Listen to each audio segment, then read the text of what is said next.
What's good, sports fans? Thank you for listening to The Real Deal with Damian Adams. This is Real Sports Talk for the real sports fan. And I definitely appreciate all you real sports fans who are listening right now. If you're listening on Apple Podcasts or Spotify, please do me a huge favor and leave this podcast a 5-star rating. That 1, 2, 3, 4, fifth, that 5-star rating review will definitely be appreciated. If you're listening on any other platform, that could be Podomatic, YouTube, that could be Amazon Music, wherever. Please share it from that platform so that your friends and family can find the podcast, listen to the podcast, love the podcast, subscribe, and then share with their friends and family. I'm trying to get this podcast to the highest levels of podcastivity, and I need your help to get there. Now, speaking of high levels of podcasting, I brought in two of the best podcasters in the game, two podcasters who I used to work with on a weekly basis every Wednesday on a podcast called Third and Three. Even surprised them. They didn't know that we were doing a Third and Three reunion today. So I got two of my favorites on. First, let me start with the ladies and introduce Nikki Jess. She is 1/3 of the Between the Uprights podcast. She is a sports reporter who covers not only the Giants, not only the Jets, but also the Eagles. She also covers college basketball. She does it all. What's going on, Nikki? How you doing today? I'm good. I'm so excited that we're doing a reunion. It's been a long time, and you surprised us. Best surprise of the year so far. Yeah, a low standard, but I appreciate it. I'll take it. Hey, it's been a crazy few days in the It has been world. a crazy So, few you days, know, for sure.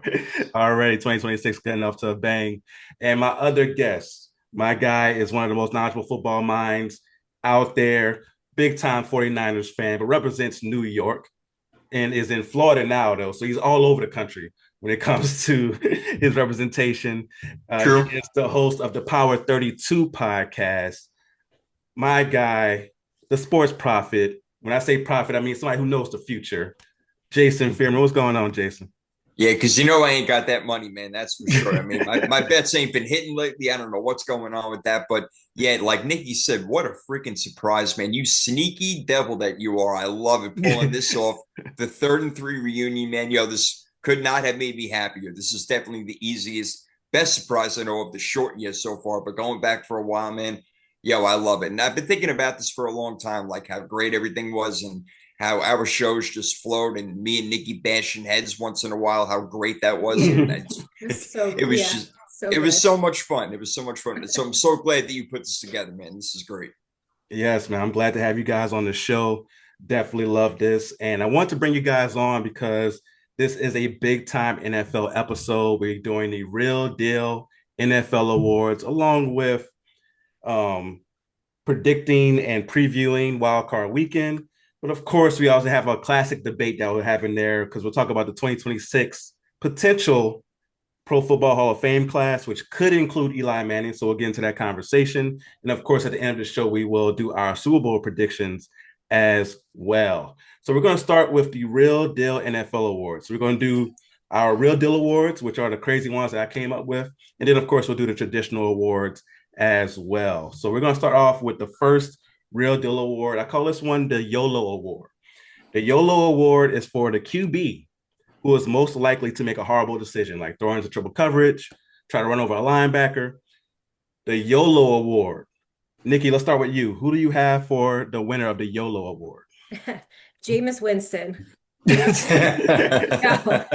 I mean, I knew my co-host on my other show are Tampa, one's a Tampa fan, and like, I mean, when he was, in New Orleans, like, I Yeah. knew what to expect, but like, also when you're watching it and it's your team, you're like, okay, holy shit, like, whoa, like he just slings it and like he doesn't care, like Yeah. he does not care. He is like the epitome high risk, high reward, right? And so you would just see him make these great plays. And then also I wanted to have a heart attack and throw up in my mouth because I'm like, what are you doing? Like the dumbest decision. But credit to him, he would just shake it off. But he's definitely like a YOLO player, like no fucks given, just sling it everywhere, and that's it. Yeah. Yes, for sure. That definitely describes Jameis. He's that way in life. Like it's just YOLO. Like only live once. He's gonna do it, and that's part of his charm, right? But like you said, when he's your quarterback, that's part of what gives you a heart attack, right? Yeah. Because you just never know what's going to happen with that guy. But it keeps you on your seat. It's definitely exciting. And that's something that I definitely miss in New Orleans is having him there. But Yeah, Jason, he's gonna live. He's gonna live a long time. He's one of the happiest people in the oh, for entire sure. world. He's gonna live to be like 150, man. No doubt about it. Yeah, for sure. He brings joy. That's what one thing I miss, just having him in interviews and stuff like that, and stuff like that. Like it brings joy to your team. So, who do you have for this award, Jason? Man, I've thought about it. There's a few quarterbacks out there that make me scratch my head. I even thought about Baker Mayfield, some of the dumb things that he did. But then I reverted back to just watching some of the worst football that I watched all season with the Raiders and Geno Smith, man. Oh, I mean, yes. every time he drops back, it's like, okay, like which player on the other team is going to catch this ball? He threw 17 interceptions this year, 55 sacks. I mean, it was just a nightmare every time he dropped back. And it's not all on him. I mean, he probably thought he was playing for the Jets again or something like that. Pete Carroll over there probably confused him. I don't know what it was, but the Raiders, I could not watch him for another second. They benched him last game, obviously. They wanted to see what they had with the kid, but again, it's probably not all his fault because we're talking about the damn Raiders and half the team, you wouldn't know if they were an accountant or a football player because we just don't know. Yeah, but we'll see what happens with the first pick in the draft. Maybe they can Fernando Mendoza and turn things around. But Geno Smith, every time he dropped back the pass, it's like, oh, Jesus, he did it again. So, yeah, 17 interceptions, not good leading the league. Geno, it's so crazy with him because I thought the Raiders made a great move. I'm like, oh, Geno Smith had some good years in Seattle, turning it around. Okay, the Raiders are trying to become respectable. They got Tom Brady as one of the owners. They're trying to, make these moves towards respectability. And then Geno gets there and it's like, nah, we're not gonna be respectable. I'm gonna throw this ball around and we just gonna have to see what happens. It was a crazy year for the Raiders for sure. You mentioned my guy. Baker Mayfield. Ah, Baker Mayfield, the first 5, 6, maybe 7 weeks of the year was an MVP candidate. Like people may forget that. Like he looked phenomenal to start the season. And I understand that Tampa Bay has some injuries, but that's no excuse because players came back. And for some reason, he was not able to rein it back in and come back to being someone who could take care of the football. Not only is he the YOLO Award winner for throwing the bad interceptions, but also some of the good plays he makes. He's the most athletic dude I've ever seen. I don't know how he gets out of some of these situations that he gets out of where it's always third down, 3rd and 10, Yeah. 3rd and 12. Next thing you know, he's about to get sacked and he does some crazy spin move and he's scrambling for a first down. And then the very next play, he's thrown into double coverage, get an interception. You just never know what's going to happen with Baker Mayfield. So that's why he's my winner for the YOLO Award. But honestly, all three of these picks were great because all three of these quarterbacks just had to scratch my head all season about what they were going to do next and just not knowing what they were going to do. So it's funny when he runs the ball. It looks like he loses control of his limbs. Like everything just like falls apart. And it's like, all right, he's going to hit the floor really hard at some point. So I don't blame you for picking him. How old is he? What's Baker, like 28? Yeah, I don't think he's 30 yet. If Philip Rivers can go out there for a few weeks and,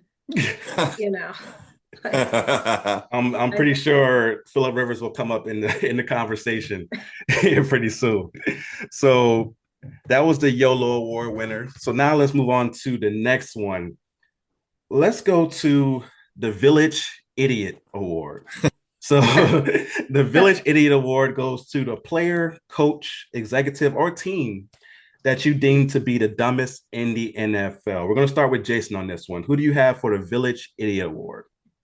I had to go with DK Metcalf, man, because he almost blew his team's entire freaking chance of going to the playoffs. I mean, we saw the game last night. Pittsburgh just got away with it. But, dude, punching a fan and ruining their chances. They lost to Cleveland that week. We all thought it was over, but they do pull out the division last night on a missed field goal. But DK Metcalf, dude, I'm not sure what was said, and there are certain things that definitely cross the line. No doubt that as a man, you want to go over there and, knock somebody's teeth out. I don't know exactly what was said, but yeah, you got to have control of that. And going over there and punching a fan wearing some blue, crazy freaking wig hairdo. I don't know what the hell that was all about, but you need to control yourself, man. No, for sure. And like you said, there's certain things that, if you're as a person, somebody says that to you, you're going to be ready to, knock some heads. But Yeah. when you're in his position, knowing the terms of your contract, Mm. that if you mess around and get suspended, that voids $5 million that could be voided in his contract because he got suspended because you get mad at this dude. And the dude started cheering after you did it. This was his whole goal, Right. was to Exactly. troll you and to get you to react this way. So at that point, you have to call security. Hey, who's this person right here? They're saying these crazy things. They're threatening me, whatever it is. Call security, let them handle it. Me as a football player or a person in a powerful position, I can't allow this person to get in my head and do this. Why am I even listening to? I shouldn't even be able to hear him. Yeah, Like I'm fans are stupid. Right. Yeah, yeah, fans are dumb. They're idiots. You have to know that as a pro at this point. They're going to yeah, say dumb freaking things. You got to tune it out. Just got to yeah, do it. yeah. You have to be able to tune it out, and it's easy for me to say that because I'm not getting heckled every day. But Yeah. it's something where you have to be able to tune that out in that moment and know the position that you're in. The risk is not worth the reward of you trying to punch this person. It's just not. Right. So Right. yeah, No DK doubt. Metcalf definitely is a very good pick for the Village Idiot Award. Who are you going with, Nikki? Well, I get heckled every day, and you're right. You just have to rise above it and try not to engage, even Yeah. though I would like to punch these people in the face. Um, I'm just going with both New York teams, the Jets and the Giants, for their repeated idiotic mistakes and moves that they continue to do year after year after year after year. It is the definition of insanity.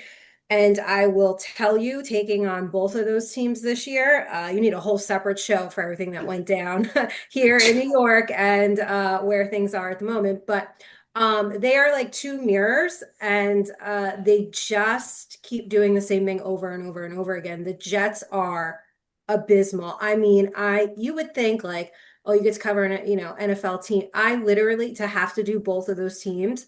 It was the most miserable experience ever. The whole press room was just like, I just want to go home. Like it is brutal. The Jets look like I don't know, like I think a Pop Warner team looks, but it's not a professional football team. And then the Giants just I don't know what you got Russell Wilson, and then he was terrible. And he had Jameis. Dart had like 87 concussions. Everyone's hurt. You let go of Dable. Keep the It's just a circus over here. So they're the village idiots for me. Yeah, I definitely get that. The Jets, the first team ever to complete a season with no Yeah, interceptions. Yeah, yeah. that's sick. Like Like that. Like did you guys how often did you watch the Jets this season? Not I, that you want to, but like I watched them once. They played against the Saints. right. And the Saints we looked the best we did all season. Right. So yes, and you could tell it's just not a well run organization. At that point, they had already traded Sauce Gardner and Quentin Williams, so their best players are gone. And the Saints at that point started playing a little better too.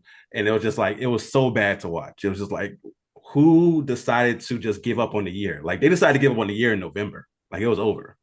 Yeah, Nikki, you cover the teams. I mean, it really is, and it's been for a long time. Other than the Giants, a couple of Super Bowls that they did get, it has been misery for the New York teams Yeah. forever. I mean, the Yeah. Jets. I think they're the longest team to not win a playoff game, going back Yeah.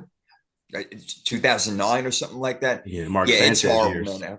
Yeah, right. Mark Sanchez of all people. Holy crap! The Rex Can't believe. Ryan years. Yeah, The yeah, foot fetish years. That's how far yeah. long ago it was. But It's truly miserable. You're right. It's Yeah. truly miserable. The fan bases are miserable. The media is miserable. Their organizations are incredibly difficult to deal with. I think if people really knew what goes on behind the curtain, they might look at some of these organizations a little differently. It's been very interesting to go from fan to media and then to be raked over the coals every single day, every single week by people in that building. It's definitely an interesting path that I've taken. Yeah, no, it definitely changes your outlook on things once Yeah. you like get into covering teams and being Yeah. credentialed and being there on a daily basis or weekly basis. It definitely changes your perspective on things. One thing I've Yep. always said I was going to keep my fandom intact because that's what made me fall in love with the sport in the first place. And so that's what I try to do. But those are really good picks. For my village idiots, I got to go with the Indianapolis Colts.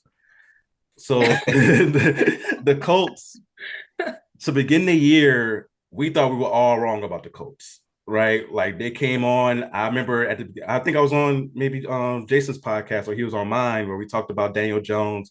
We're like, man, this is the crazy move to have Daniel Right. Jones as your quarterback over I'm forgetting a guy's name who broke his face. Anthony Richardson. Anthony Richardson. So to have him over Anthony Richardson, you're like, man, this is crazy. Daniel Jones has done nothing in New York. He hasn't shown himself to be this quality starter. And then he comes out of the gates and is amazing. Jonathan Taylor is running all over all of these defenses. Their defense looks good. They look amazing. Look like they're a real title contender. And then things start to fall off. And I want to make sure people know things started to fall off before the injuries. It was things, Oh, yeah. Yeah, they started to fall apart before the injuries.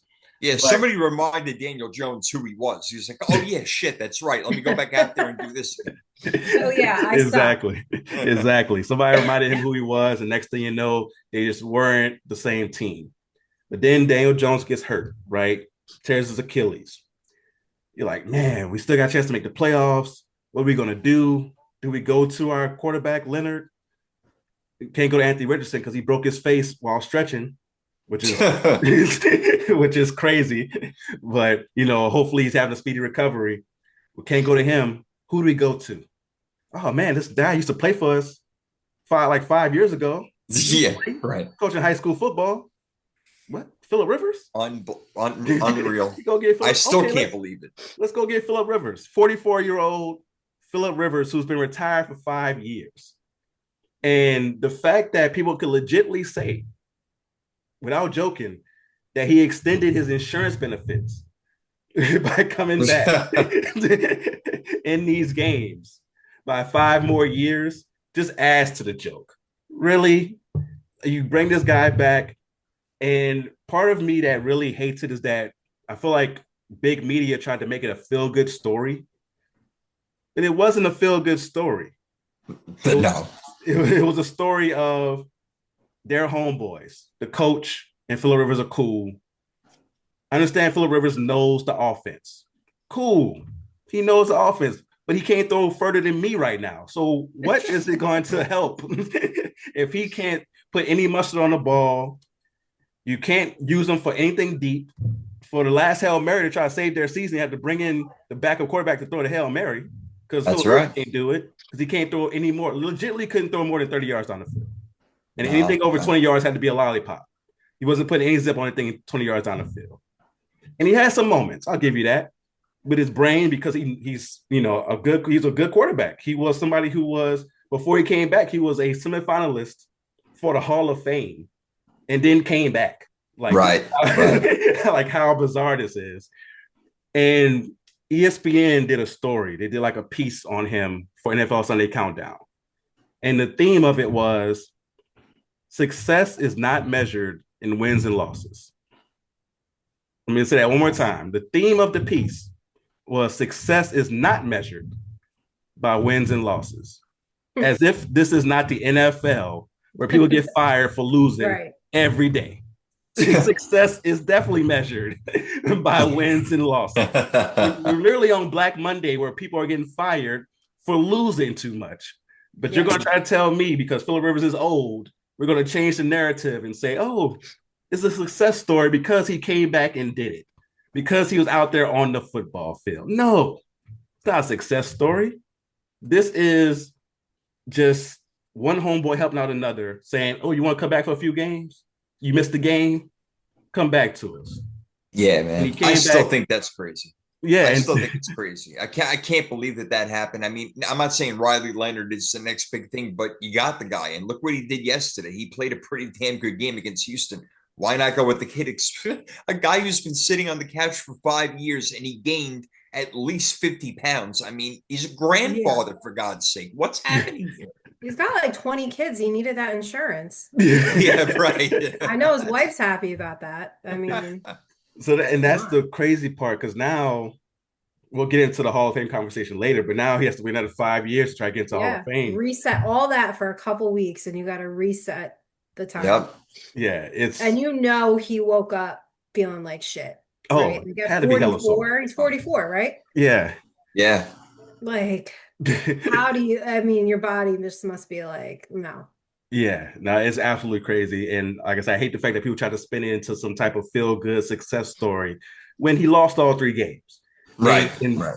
two of the three games, the defense balled out. The Yeah. defense balled out in two of the Yeah. three games and gave him a legit shot to win. And he didn't play well enough because he can't throw the ball down the field. Yeah, that Seattle game is evidence number one. You know, they had a Yeah. chance to go down the field and he threw a lollipop interception over the middle of the field. Yeah. And it's like you just can't do that. So yeah, man. I I'm with did you on think that. it That's was, I did think it was, I guess, a feel good moment, if you want to say, when his high school team cheered for him because Yeah, he that threw was a cool. touchdown pass.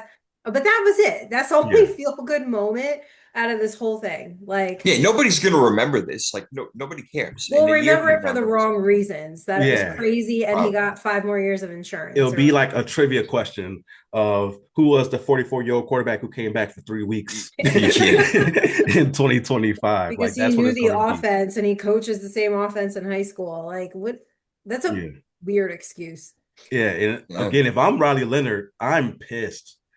Yeah. I'm pissed because Right. Hell when I yeah. come in for Daniel Jones, he played all right in that game. The game that Daniel Yeah. Jones got hurt, Leonard came in and played all right. I'm like, okay. And then, like you mentioned, he gets a chance against the Houston Texans. Very good defense. Now, they may not have been playing to the best of their ability because they figured out they wasn't going to the AFC South pretty early with the Jaguars beating the Titans, but you're Right, still going right. against a pretty good defense, and you were Yeah. able to do that. So he's looking at this like you bring in the grandpa, literally. Literally bringing grandpa. So, I mean, they could have got Russell Wilson for God's sake. I mean, I just, why Philip Rivers? I don't know. it makes no sense to me. Like I said, that's truly the homeboy hookup right there to bring in him, and like it's absolutely crazy. So that those were our winners for the Village Idiot Award. So now let's go on the positive side. The must see TV award. This is for the Mm. player that you enjoyed watching the most. So let's start with Nikki on this one. Who is your winner for the must see TV award? It's my boy Matt Stafford, you know. Ah, I've never lost faith in him. I mean, he's been my fantasy quarterback for I don't even know how long at this point. Like, I mean, a really, really long time. It's just like every time I doubt him, I know not to, you know what I mean? And Yeah. I truly enjoy just watching him play the game. I really do. Okay, no, that's a great pick. The no look passes, the times where he's on and he's really got Yes. it going. It's amazing to watch. So I like that pick right there. Who do you have for the must see TV award, Jay?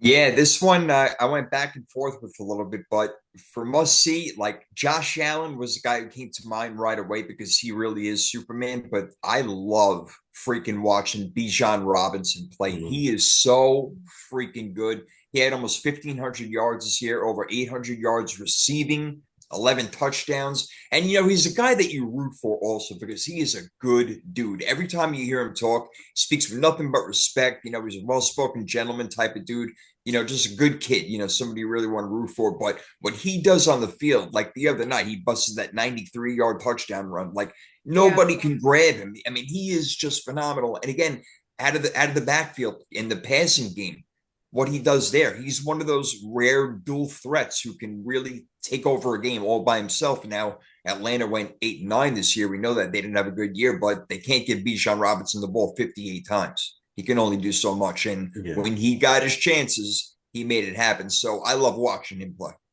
Now, Bijan is definitely an exciting watch. I'm not going to say he's like this player, but he reminds me somewhat of this player, Barry Sanders. I knew Like, you were going to say that. yeah, some of the moves that he makes, even the 3 yard runs, he'll have the most exciting 3 yard run that you'll ever see because he's dodged Yeah. 3 or 4 people in the backfield to get those 3 yards. So I love watching Bijan Robinson play. I'm with you on that one. I just couldn't pick a Falcon, but I'm with you. No. Yeah, right. I hear Not that. allowed. Yeah, I'm not allowed to do that, but I'm with you on that one. I went with Jahmyr Gibbs. Jahmyr Yeah. Gibbs, when the Lions are rolling and they get him in the open field on either running or catching the ball, and he gets that ball in open space, it's special. It's special to watch. And I just love his approach to, like, he gives it that patience, kind of like the Le'Veon Bell of the patience where he gets to the line. And next thing you know, he explodes and he's gone. And he also has that shiftiness similar to Bijan, runs with power as well. So Jahmyr Gibbs is my must-see TV guy. Yeah, man. Lions got a real tough decision to make if they're going to pay him, and that means they're not going to be able to pay other people. But he's the guy that I know it's the running back position. You can get other guys, but damn, he is incredible. There's no doubt about it. Like to me, he's him and Bijan Robinson are almost like interchangeable. They're almost like the same player in a lot of ways. Just great to watch. Great football players. Yeah, and it just brings you back to like an old school feel where you were excited to see running backs. Yeah, man. Yeah, and like, Been a oh man, I while. love watching that dynamic running back do his thing.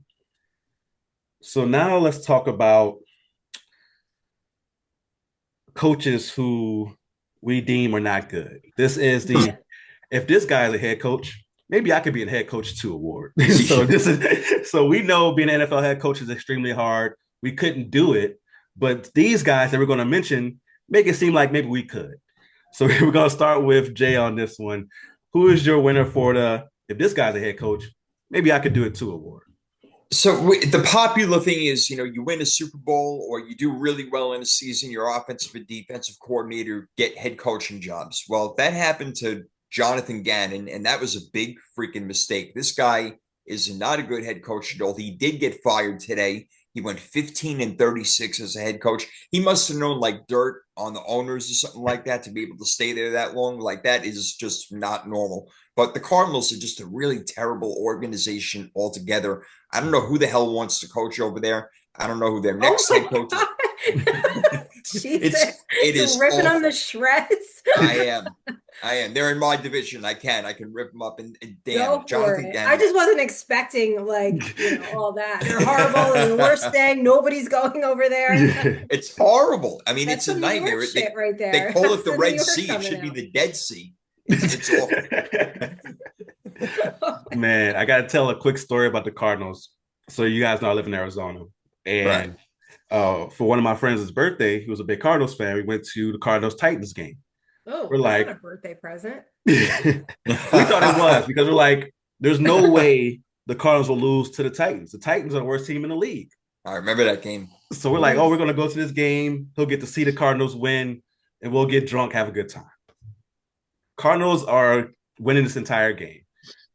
All the action happens in the first quarter pretty much. Second, third quarter, not much happens, except in the second quarter, we did see the funniest intentional grounding ever. I don't know if you guys remember. Kyler Murray's running in the pocket. His back is turned towards the line of scrimmage. He's facing the opposite end zone that he's not supposed to face. And literally just throws it behind him. Just like a little kid running around and just throws the ball behind him. And at that point, we're still thinking the Cardinals are going to win. So I'm teasing my friend, making fun of him. I'm like, just randomly, I'll bring it up. Like, you remember that time Kyler Murray just threw the ball backwards? Like, did you see that? So as the game's going along, fourth quarter comes. And this is when all hell breaks loose. So again, the Cardinals are dominating this game. I believe, if I remember correctly, they were up, I want to say it was like maybe 18-6 or something like that, where it seemed like they had the game in hand. And they're going to put the game away. Emiri DeMercado is running for a touchdown by himself. And from the angle we're sitting at, we can't really see him go into the end zone. Like we can from behind him. So as he goes in, it looks like he just goes in and drops the ball. But we don't see the hands go up. So like, what's going on? They show and we see him drop the ball. And I'm like, oh, come on. This can't be real. You really dropped the ball before you get in the end zone? But they still are well ahead. They should have no problem still winning this game. Next thing you know, Titans come back. Cam Ward starts making unbelievable plays. Just out of nowhere, making dimes and dots everywhere, and they go down and score. And then Arizona, again, 3 and out. Titans come back. Titans are about to score, and the funniest play in history. Cam Ward throws an interception. Cardinals cornerback catches it, takes 3 steps, rolls, fumbles. Nobody touches him. He catches the interception, takes 3 steps, makes the football move to make it a complete, pass, fumbles. The ball gets bounced around into the end zone. Titans recover, touchdown. Where this can't be happening. Like, this cannot be real. Awful. And right after this play happens, we all feel the momentum. Like the whole stadium, you just can feel how tense it is and how people just are like, the Cardinals are really going to lose this game to the Tennessee Titans. And then a 2-minute warning happens. And this is where you know it's a bad organization from top to bottom. 2-minute warning happens. You can feel the energy.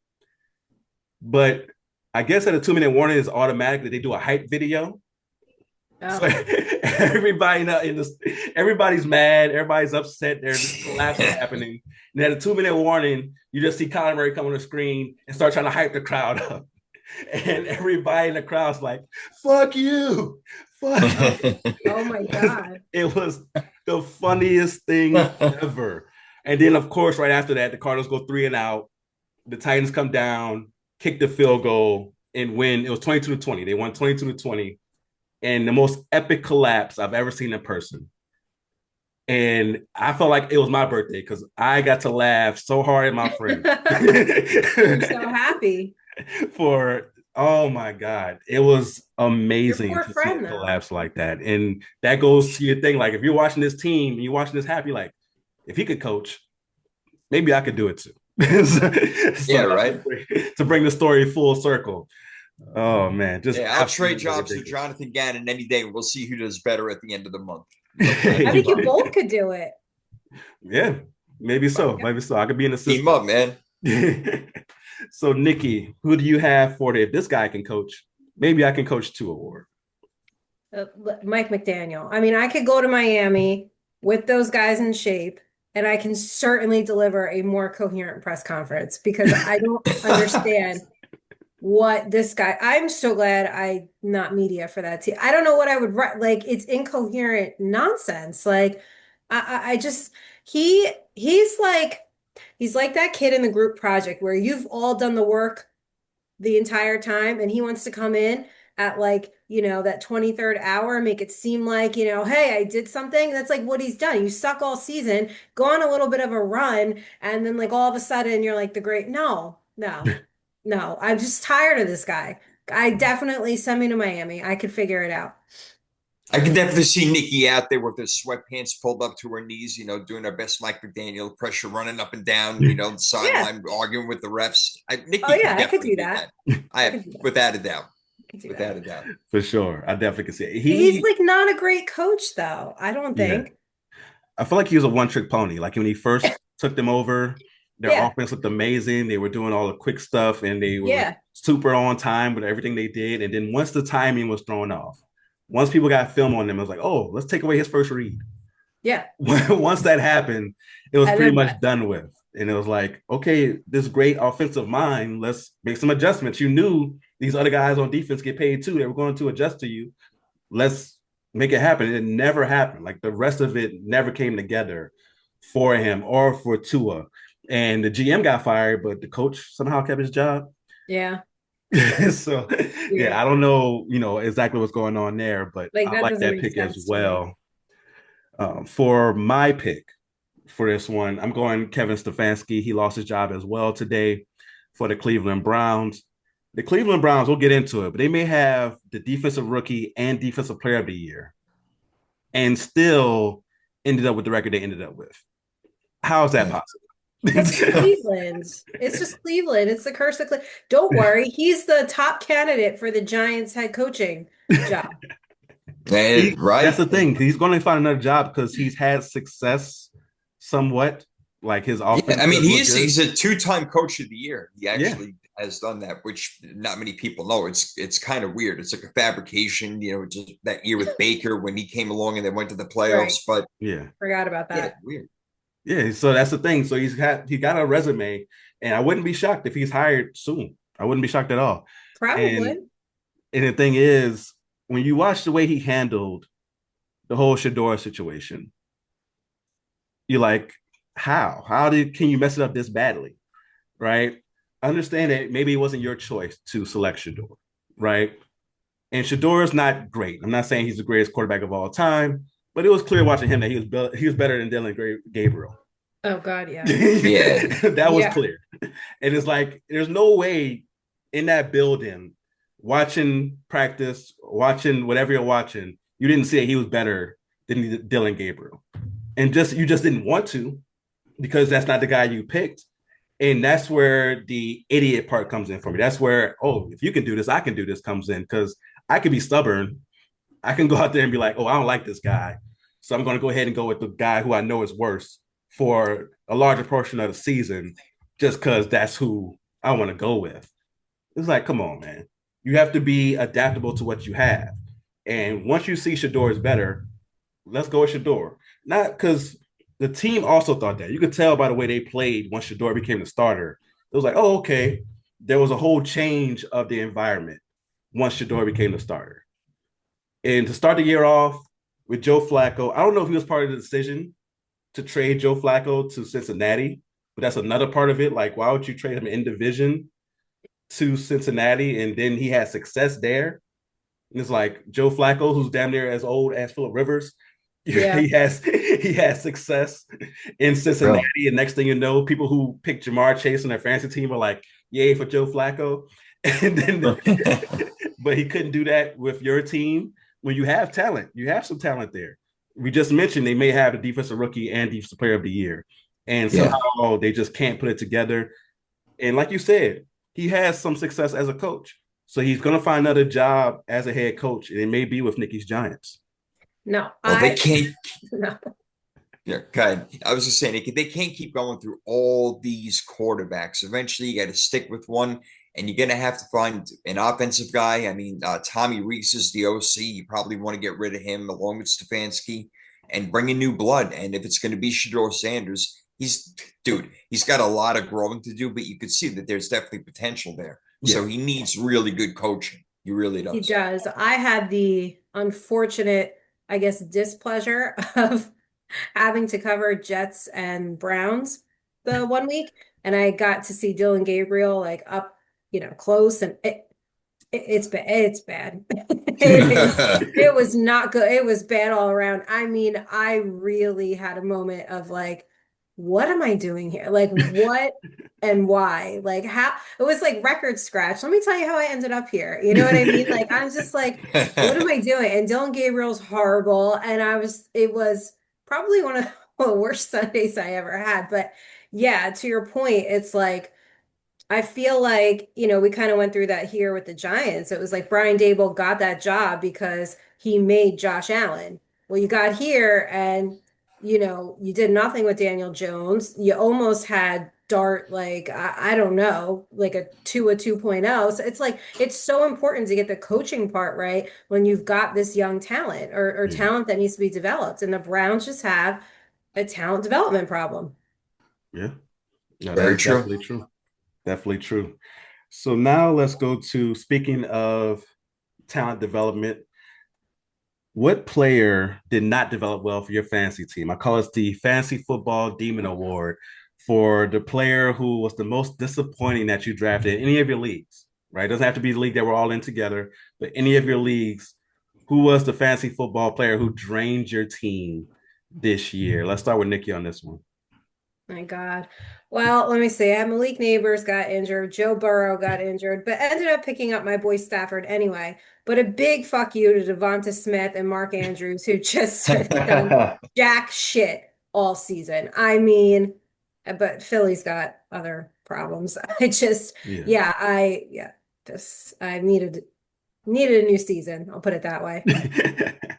No, those two definitely hurt a lot of people in whoever had Eagles players. Yeah. Offensively. Like, what the fuck, man? Like, what was it? I mean, we'll get there. I think they're frauds. But yeah. Okay. Well, definitely like a little teaser right there for later on in the show. So, Jay, who is your winner for the Fantasy Football Demon Award? Man, I'm going right where Nikki went, but a different player. I had AJ Brown, and Jesus Christmas, that was horrible. Oh my God. I swear I was going shopping one day and his face is on the back of a milk carton. I mean, the guy could not be found anywhere. That was just a nightmare.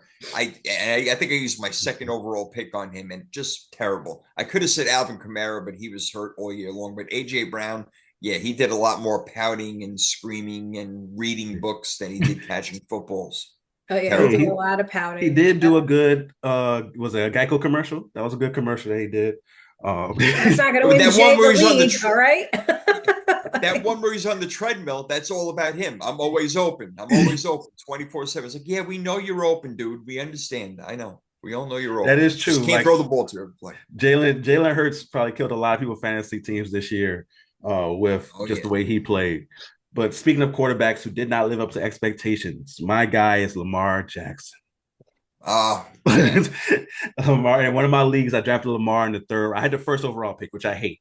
Absolutely hate having the first overall pick. Had the first pick, and I took Gibbs, and then it came back around. Another player could have put Brock Bowers. I took him, and then I took Lamar Jackson. So those two together, Brock Bowers and Lamar Jackson, absolutely killed my team this year. That hurts. Because Brock Bowers, I'm thinking, okay, got Geno Smith, got a legit quarterback, which we talked about earlier, did not come to be legit this year. Brock Bowers was dealing with injuries and also just didn't get targets for most of the year. He had one good game for me. He dropped like 40 points just to be like, oh, this is what I can do. And then never did it again. That's it. Lamar Jackson, just all year, even when he was healthy, inconsistent. Didn't have the same burst as far as being able to run the ball. Wasn't giving that same production on the running side. From the passing standpoint, was very inconsistent as well. Baltimore is going to be very interesting this offseason. Very, very interesting to see what's going to happen there. Is it time for him to get rid of the coach?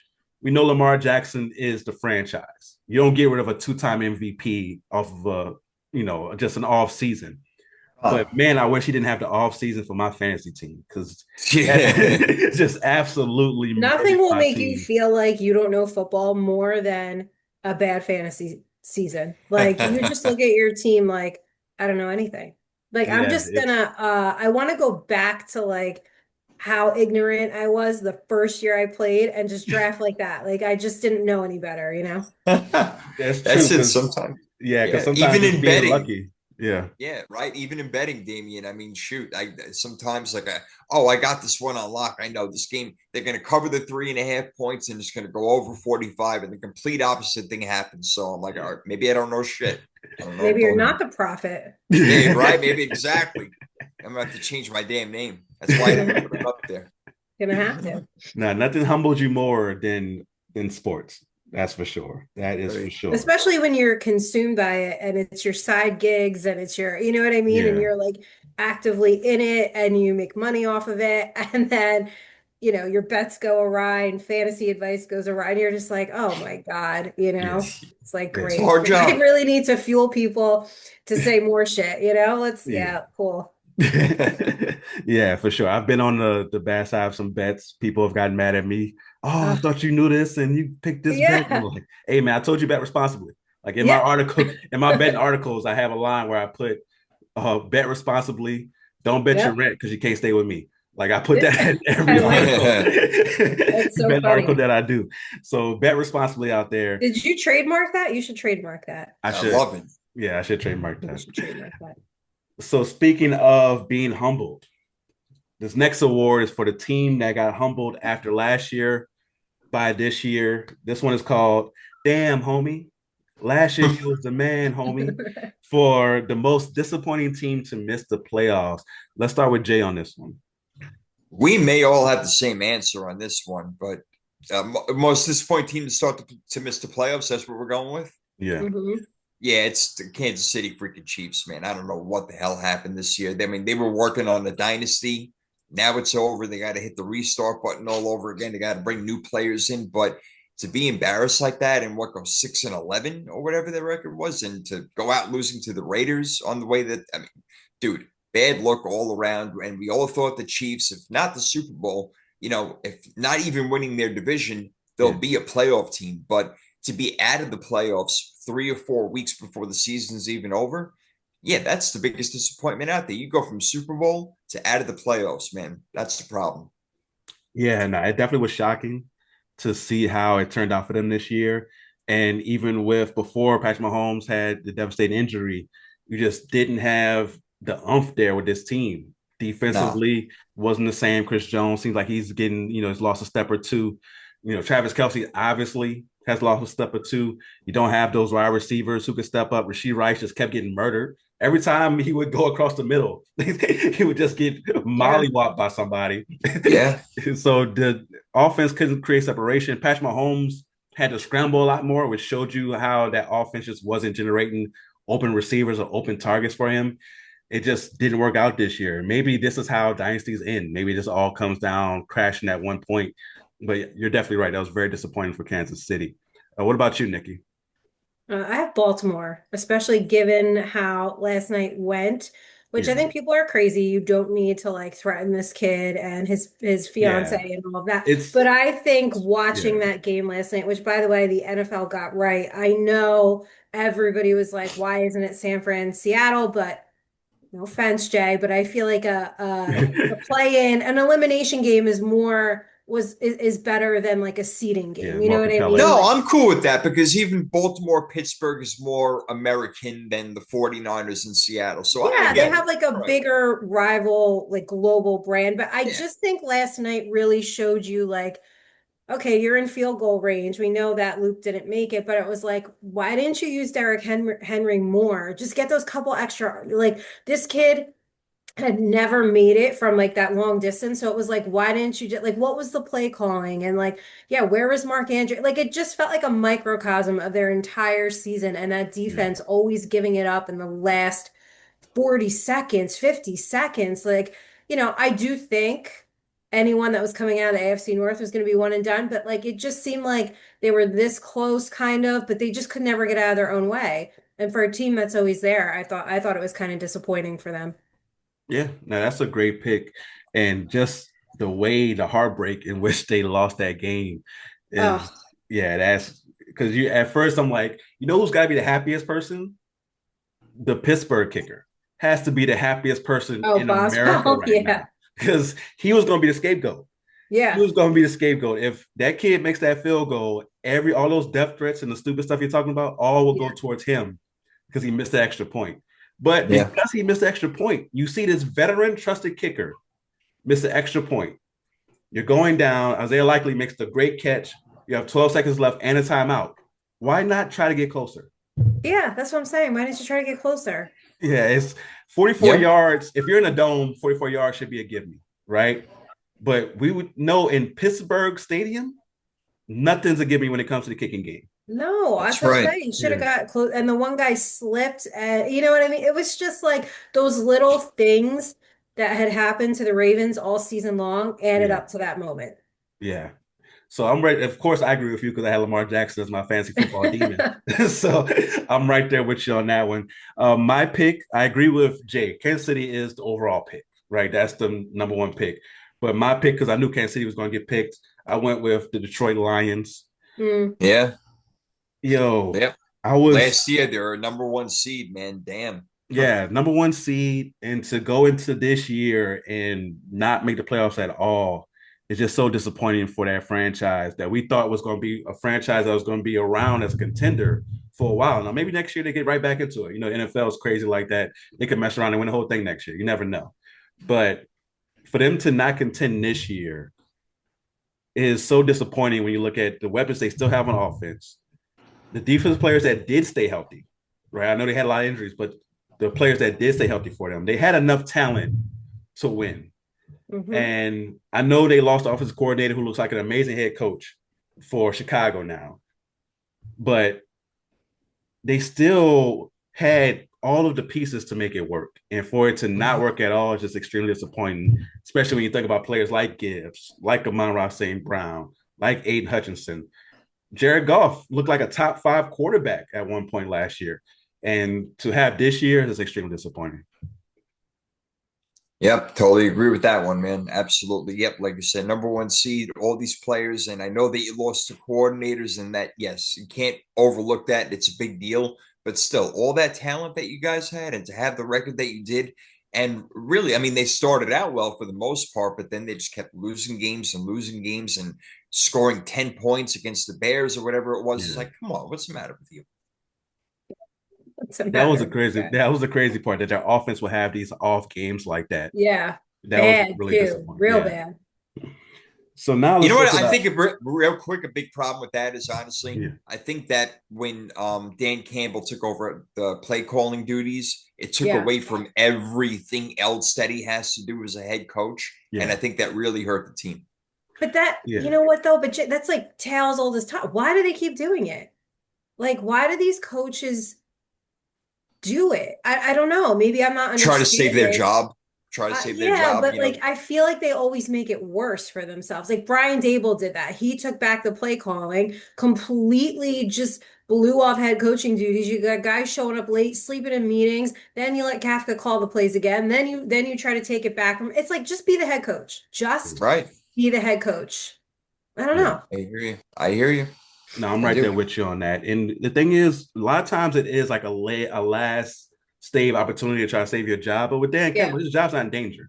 Like Yeah. he's gotten Detroit to a point of being respectable. He's probably got another 2 or 3 years he can like kind of go off of that, unless they just turn around and be horrible. But he's going to be fine as far as from a job standpoint. So I don't understand why he felt the need to do it. And for him, it should be about managing the game, keeping that aggressive mindset that made them what who they are as far as going forward and fourth downs and stuff like that. But the play calling, that's something that's a whole different monster of thinking about the strategy of the play calling, what I'm gonna call on this play versus this play. How do I Yeah. fold the defense? And so much that goes into it. That's like that's a job in itself that should be done by just the coordinator because there's Yeah. so much that goes Yeah, into you it. hire people for that. They're called Yeah, the Right. offensive coordinator. Like it blows my mind yeah, every time they try to do it. And to your guys' point, like he's the one coach that didn't need to do that, you know? yeah, exactly. And it's not What the like hell do we know? he Nothing. also wasn't an offensive coordinator. Like it wasn't Right. like that's what his background was. I can see like with other people, that's their background, that's what they're comfortable doing. It's like, okay, I can see it. That wasn't his background. His background was Right. never that. His background was the management guy, the guy who people, because he seems like a really genuine guy who cares about his people, people will run through a wall for him. That's his role of motivation and all that type of stuff. And for him to be like, I'm gonna be the office coordinator now, it's like, really? That's what we're doing? So yeah, it just didn't make sense from that standpoint. So now let's go on the opposite side of the spectrum. This is the Okay, I See You award for the team that's the most surprising playoff team this year. Let's start with Nikki on this one. I mean, we might all have to say, I think you got to give it to Chicago, given the year they had last season. I Yeah, will say, my show this year, we predicted Chicago playoffs, we predicted New England playoffs. I'm not that surprised at New England because I was riding that train hard in July, and so. But you know how we do. We predict things so early and then they come true, and then people are like, "Oh, you just hopped on the bandwagon." It's like, no. And you guys know me. I have all my clips ready for the end of the season. This is what we got right. But I feel like you got to give it to Chicago. Like it was, they really turned it around. And to make the playoffs from where they were, that's good coaching. yeah. No, definitely great coaching right there for sure. Definitely agree on that one. What do you got, Jay? Yeah, that's a good call, Nikki. I like that one, and I would go with that. But who did I go with on this one? Because they won 4 games last year. They brought in a new head coach, and I actually said they were going to win the division, and I thought that this head coach was going to be the head coach of the year, and that's the Jacksonville Jaguars. They took a huge turnaround, and it's like not just okay, they got better, they got a lot better to the Yeah. point where they almost could have got the #1 seed. They went into Denver a couple of weeks ago and beat the brakes off that defense. So the Jaguars are a team that you got to watch out, and they're playing Buffalo at home, and everybody talking about Buffalo. Yo, this is their year. They're going to win the whole thing because there's no Lamar, there's no Burrow, there's no Mahomes. I don't know, man. Watch out in that first round. Buffalo may be in some trouble. So Oh, can't Jacksonville wait is a to get team to that's our picks, I guess, huh? all right. Our little foreshadowing there. There you go. Though the profit is foreshadowing. Maybe. We'll see. I love both of those picks. I love both of those picks right there for the OKICU award. I'm gonna go with the New England Patriots. Just unbelievable turnaround, easy schedule. Like really, like when you look back at it, like wow, they had a really easy schedule, but you still have to win the games.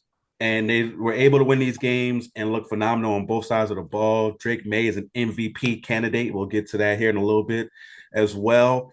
And you look at what they were able to do as far as development. Travion Henderson was a guy who could have been a fantasy football demon, but next thing you know, he's starting to ball out as the season went along. And you're like, okay, if you were patient with him, a lot of people were not patient with him. And, where he was getting dropped left and right on fantasy teams because he started off slow. But then as the year went along, you saw them using him more and more. Stephon Diggs coming through in big situations. And Drake May seems to have it, right? When you watch him play, Yeah. some of the plays that he makes, the Buffalo game really stands out where, he's stiff arming a guy, throwing the ball down the field at the same time. It's like, oh, he's doing a Josh Allen against a Josh Allen team. Like he's doing those type of things. And it really shows you how much coaching matters when you talk about Jacksonville, Chicago, and New England. That change in coaching for all three of those teams did such a massive impact on their culture. And it really shows you like coaching matters so much. You can have all talent in the world, which all NFL teams have talent, maybe outside of the Jets. All NFL teams have talent, right? But the coaching is what puts it all together. Because Jacksonville's roster didn't really change that much from last year at all. Right. Pretty much just the coaching that put it all together. Chicago's roster didn't really change that much from last year. It was just the coaching that got it all together. New England's roster, they made a few changes here and there, but for the most part, didn't change that much. It was about the coaching. So this award right here really shows you just how much coaching matters in the NFL. No doubt. Louder for the cheap seats in New York in the back. Don't believe me when I say that. Like coaching is directly correlated to culture and the product you see on the field. And you can't convince me otherwise because look at the three examples we just gave. For sure. No doubt. For sure. So now let's give even more love to the coaches. Let's talk about the traditional awards. And the first one we'll start with is Coach of the Year. Jay, who do you have for your Coach of the Year? Yeah, I kind of foreshadowed it a little bit by talking about Jacksonville and Liam Cohen. I mean, there's a lot of candidates out there. I don't want to steal you guys' thunder, so I'm not going to name all of them. But it came down to Liam Cohen and Mike Vrabel for me. And I wanted to go Vrabel really bad. I thought they did a phenomenal job. But the whole argument about the who you play schedule, look, they had an easy schedule, one of the easiest schedules we've seen in a long time, but you play who's in front of you, you beat who's in front of you. I'm not going to penalize you for that, but I thought that Liam Cohen did a better job going on the road this year, obviously doing his thing in London and turning this team around. An offensive guy, which is what Trevor Lawrence needed in order to unlock his talents and really see what he can do when he's having his best year. So I think that's why I'm going to go with Liam Cohen for the head coach of the year candidate. And I'll tell you one thing, if the 49ers had won last night or 2 nights ago, whenever the fuck it was, I would have picked Kyle Shanahan. But losing that game kind of threw him out for me. Kyle Shanahan has a real argument. You look at the injuries you guys had, being able to still get to the playoffs and have a real chance at the 1 seed in week 18. Like he's still like if someone picks him and votes for him, I wouldn't be mad at that. Like that's no doubt. That's a great coaching job by him this year. Who do you have, Nikki? I'm going with my prediction that I had in the summer, Mike Vrabel. So I just got to put my money where my mouth is, which I got called crazy. You dumb, stupid bitch, and you don't know what you're talking about. But hey, looks like I might know a thing or two, Stick with although I do think, any of those guys can really win it. I wouldn't be mad at it. I just gotta, stand on business. That's all. Okay. No, I'm not mad at that pick at all. Both of those are good selections. I'm going with Mike McDonald, for the Seahawks. I was like, yeah, it was what? Yeah, so I had to make sure I made that specific. Seahawks head coach. They went 14-3. Now they did have some major changes to the roster as far as Sam Darnold coming in. But when you look at that team and you look at what JSN was able to do this year, you look at that defense, just talk about how special that defense is. And no offense what they did to your 49ers on Saturday night. That defense, that's when I see a defense play like that, I just automatically go to the coaching. When you see an offense is able to take advantage of everything they have, because it's not like outside of JSN, they have other talents that you consider special. You really think about it.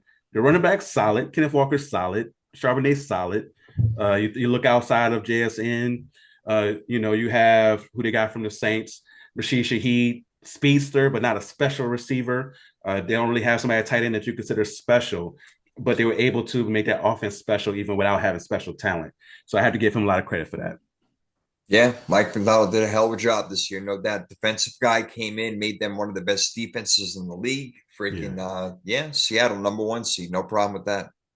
All right. So now let's get on to offensive rookie of the year. I feel like there's a few different ways this one could go. So I'm excited to see your responses. Let's start with Nikki on this one. I mean, I want it to be Jackson Dart, but I think he fell a little bit. I think it might be your boy over there in New Orleans. Mm. I think Tyler you got Shaw. yeah, I think you gotta give it to him. I really do. Or McMillan, but like one of those three. But I think it would have to be. I mean, look what he's done with the Saints. Yeah, Tyler Shuck. Of course, I can't disagree with that one. Who do you have? No, you're not gonna disagree with it. No, no. Who do you have, Jay?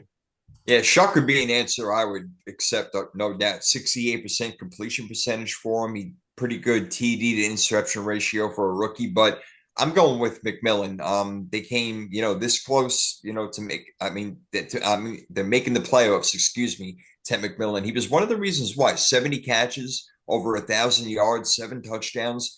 He started progressing more and more as the year went along and became the number one wide receiver on that team, which may not be saying a lot given that wide receiver. The man has stepped up and he's a big guy, and he can make 50-50 balls. So I'm going to go with Ted McMillan. Nah, Tevin Millen was huge for me in fantasy. I think he's going to be a very good receiver for a long time there in Carolina if they can get a quarterback and throw him the ball. But he's gonna be really really good there. So I like that pick. But of course, I'm a Shuck boy. I went with Tyler Shuck Of course. for the Do. Saints. It's my only time I get to be a homer in this whole podcast. So I of know. course, I went with Tyler Shuck. You mentioned it. Great completion percentage.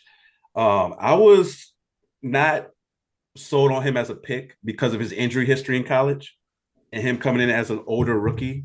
I was nervous about that as far as him coming in and being able to being able to produce right away because he is an older rookie, right? Being 26 coming in, you're like, that really puts a cut into what we can have as the development curve for him. So he has to come in right away and be good. And then he lost a starting job to start the year to Spencer Rattler.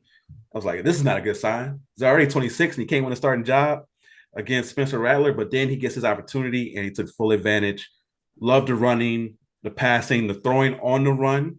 Hmm. And he just made play after play after play. We won 4 more games than I thought we would win because of Tyler Shuck. So I have to give him rookie of the year for this one. Get that? I got no problem with that answer. He definitely came along and played better as the year went on. So Yeah. I'm with you guys. Yeah. So defensive rookie of the year, I think we might all have the same answer for this one. I'll go first on this one. I'm going Carson Swearinger. I mentioned it earlier for the Cleveland Browns. 156 total tackles, 2.5 sacks, 2 interceptions. Just unbelievable year for a bad team, but they got some talent there. Who you You got, do. Nikki? That's who I had. So What Yeah, about you? I had the same thing. I thought about Nick Amenwari and James Pierce Jr., who came on with 10.5 sacks, but Carson Schlesinger, again, part of one of the best defenses in the NFL, and I give him a lot of credit for it. For sure. maybe Abdul Carter could have if he showed He up was a the candidate first. for a while. Yeah. Yeah. He's fallen asleep in meeting. And he decided to start playing the game week 17. So just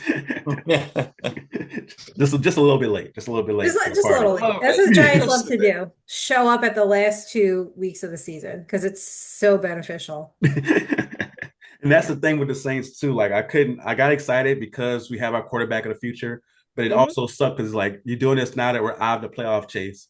Now you want to go on a 4 game win streak. Yeah, I know. It's Now like you this. want to do Yeah, right. something. It's like Thanks a now we want lot. to do this. Now you want to Yeah. catch balls. Now you want to show up to meetings. Now you want to ball out and get sacks. Oh, okay. This Yeah, would have been helpful in week 5, but no. it just makes no sense. All right, so now let's go to the next one, which I believe will be unanimous as well. Defensive Player of the Year, Miles Garrett. Miles Garrett. Miles Garrett. On No, 3, everybody. no Yeah, doubt. you break the sack I, record. you're going to win Defensive Player of the Year. Like Yeah. I do wish he did it in 16 games. I don't take Yeah. anything away from it. I wish it was in 16 games, but at least he didn't have a quarterback fall on his ass like Brett Favre did for no reason with Michael Strahan. He actually got the sack. So Relax over there. Calm I say you down. can't come at the Giants greats. You cannot come at the Giants. No, you greats. cannot. Which I'm going to do later. So You're gonna do it anyway. I know you are. Yeah. But yeah, Myles Garrett, Defensive Player of the Year. So Offensive Player of the Year. I think this one can get interesting. So for Offensive Player of the Year, who do you have, Nikki? I have JSN. Okay, yes. Jackson Smith and Jigba, incredible season. I'm right there with you on that one. 119 catches, 1,793 yards, 10 touchdowns. And like I mentioned earlier, it's not like that offense had other special weapons to take the pressure off of him. Defenses knew this is who's getting the ball. And he still went out there and put up these numbers. So I'm with you. I have JSN as well. What about you, Jay? I get it, guys. He was second for me, but you can accuse me of being a homer, and I really don't care. But Christian McCaffrey had over 1,200 rushing yards. He had over 100 catches, almost 1,000 yards receiving, and 17 total touchdowns. To me, he's an MVP candidate, not just Offensive Player of the Year, because of what he did for the 49ers. And you guys know, I watch every single game. Like, I don't miss a damn thing. He has been unreal this year, out of the backfield, catching the ball. Not the greatest rushing year, I understand that, but he's still got over 1,000 again. The guy is turned into a touchdown machine again this year. He was the 49ers offense when no Brandon Ayuk, Juwan Jennings was out for a while, George Kittle missed time. The offensive line was banked up, but he kept going and going. No Brock Purdy. He had to work with Mac Jones. But the 49ers kept winning games because Christian McCaffrey kept playing out of his mind and went again for over 2,000 yards of scrimmage. Yeah, I'm not mad at that. I'm not mad at that at all. Christian McCaffrey, like you said, you can make the same argument for him that I made for JSN. There's no one else on that offense because George Kittle missed a lot of the year, and George Kittle's not out there, and Brandon Ayuk didn't play. You don't have anybody else out there who's special, who you're worried about, right? So Christian McCaffrey had to carry that offense throughout the whole year. So I'm definitely not mad at that pick at all. So now let's get to MVP. And this year, I feel like it's one of the hardest years to pick MVP because we have some outstanding performances, of course, but you don't really have the standout ones we've had in years past where you're like, okay, this guy is the MVP or these two people should be in the conversation for MVP. It's kind of scattered this year. So for MVP, let's start with Jay this time. Who do you have for MVP? Yeah, I feel like a lot of the talk is now come down to Stafford or May. And, I mentioned Christian McCaffrey. I think his name should be in there. He's not going to win it. It's a quarterback's thing. I get it. So, look, again, the strength of schedule thing where New England didn't have the toughest one. I don't want to harp on that. May had a great year, 4,400 yards, 31 touchdowns, only 8 picks. But Stafford had an even better year, 4,700 yards, 46 touchdowns, and 8 picks. I know he's got Puka Nacua, and I know he's got Devontae Adams and a good running game, a good defense, the whole nine, a good coach. Yes, I get all that, but you still got to go out there and perform. And he played a tougher schedule, and he played really well against the tough teams. Yeah, he had maybe 1 or 2 games where it's like, oh, okay, that wasn't so great. But for the most part, he was solid all year long. And again, it's a quarterback's award. I'm going to give it to Stafford. Okay, definitely not mad at that argument right there for Matthew Stafford. Nikki, it's hard for me to imagine you disagreeing with that. I don't disagree with that. Jay just made my whole argument for me. And now I had Stafford anyway, so I love him. Matthew Stafford's been amazing this year. He's been amazing this year. He's having a hell of a year, Yeah, hell of a season. And that was the thing with the back issues, right, guys? Right, yeah. That's why I was afraid to pick the Rams. I was like, I'm all in on the Rams, and then I hear Matt Stafford's got back issues, but he goes out there. Like, oh, shit, yep. And he's been making plays outside the pocket this year. He's been running and doing this. I'm like, very impressive, man, with the gray hair on his beard. He's doing his shit. I love it. Well, how old is he now? He's only like 38. Yeah, right? 37, 38, somewhere in there. Yeah. Okay. Yeah. God, we're getting seasoned. Definitely got some seasoned guys. We got some seasoned guys in the league this year. We think about Rivers, Flacco, Stafford. Oh my gosh. Aaron Rodgers. Yeah, you got some seasoned guys in the league this year for sure. So I'm not mad at Matthew Stafford. He might actually win the award. But for the real deal MVP, Jay made my argument earlier when he talked about the Offensive Player of the Year. I got Christian McCaffrey, man. Oh, I love it. When you look at what he had to do for that offense, we mentioned no Ayuk. He's the leading receiver and leading rusher, over 2,000 yards from scrimmage. And again, his rushing numbers, like you said, don't scream at you because defenses were stacking the box because they knew Christian McCaffrey has to win this game for him. He has to be offensively what they do. And then the defense fell off as well because of all the injuries. So now you have to score a lot of points. And Christian McCaffrey has to be the guy to lead you to those lots of points. So I have Christian McCaffrey as my MVP. Like you mentioned, 1,200 yards rushing, 924 yards receiving. I was doing this for a lot of the time with the backup quarterback game with Mac Jones being revived. And now people are talking about Mac Jones as being a guy who could get a contract somewhere. That's to let you know how maybe people are looking at college quarterbacks and they're like, oh, Mac Jones, maybe we can revive his career. Malik Willis, let's see if we can sign him. Let you know the college quarterbacks this year, the class might not be the best. But the reason they're looking at it like that is because he was throwing to Christian McCaffrey. So I got Christian McCaffrey as my MVP. But like you said, it's a quarterback's award. So it's probably going to be Matthew Stafford or Drake May to actually. That's the problem. But I'm with you, man. I feel like the most valuable player to their team this year was Christian McCaffrey. I really believe that. And I believe that last year with Saquon Barkley. I figured he should have won the award over 2,000, but they don't want to give it to running backs. Okay. Yeah. If Saquon had that year this year, I think he wins it. Maybe, because nobody else really stood out tremendously. I'm with you on that. I got you. I feel like that's never a factor, though, and it should be. The guys that have these amazing years with no one around them, to help them. Yeah. To be fair, Stafford's got a lot of talent around him, so. Yeah, Puka Nacua could obviously be Offensive Player of the Year as well. Yeah, exactly. Yes. He was my second, so he could obviously. Yeah, some of the catches he's made this year. Come on. Yeah. It's unbelievable. He had 129 catches this year and over 1,700 yards. Like it was nothing. It's absolutely ridiculous. And not to mention, he also has Devontae Adams as well, who's also that helps. So he's got a stacked roster over there. But like you said, you still got to complete the passes, you still got to make the throws. But that Puka Nacua guy, man, it helps to have those guys. Yeah, it's nice to have those guys for sure. So that was our real deal and traditional awards for the NFL awards. So now let's talk about the ultimate NFL award, which is making it to the Hall of Fame. Oh, God. So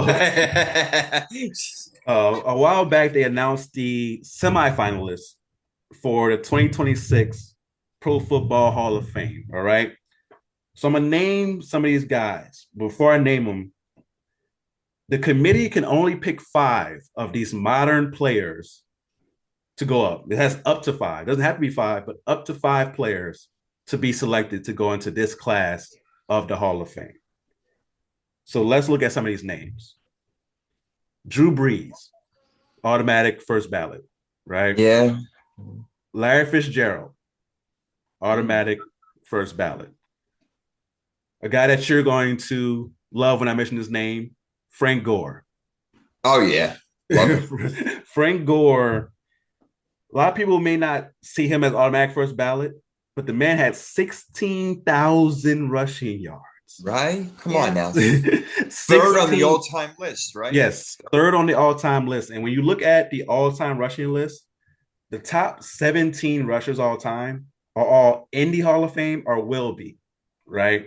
So the guys who are not there yet, Derrick Henry, of course, who's still active, who's going to be a first ballot Hall of Famer, and Adrian Peterson, who's eligible next year. So those are the 2 guys who aren't in yet. But everyone else is already in the Hall of Fame, and Frank Gore, I think, will get in, and he may be first ballot. Because third rushing, that's tough not to put in. You look at that. Some other guys who are semifinalists. Terrell Suggs is a semifinalist this year. 7 seasons with 10-plus sacks, 7-time Pro Bowler. Terrell Suggs. Jason Witten, 11-time Pro Bowler, 2-time All-Pro. Somebody who had over 13,000 yards receiving in his career. Wow. Luke So Keek. So Luke Kuechly, oh short please, he could career. wait. He could fucking wait. Like Luke Kuechly, God. 7 years in the league, 7-time Pro Bowler, 5-time All Pro. Yeah. Had at least 100 tackles in every season. Dominant player. Dominant Dominant. player. Some of the other guys who will not, some of these people just won't make it. Steve Smith Sr., You 5-time don't Pro think he'll Bowler. get in? You don't think he'll ever get in? Maybe I just don't see it this year, but Or maybe, maybe yeah, not this year. Okay, I hear you. yeah, Yeah. but I do see it eventually. Steve Smith Sr., 5-time Pro Bowler, 2-time All Pro, 8 times had over 1,000 yards receiving. Hines Ward, over 12,000 yards receiving, 4-time Pro Bowler, 85 touchdowns, 6 times went over 1,000 yards.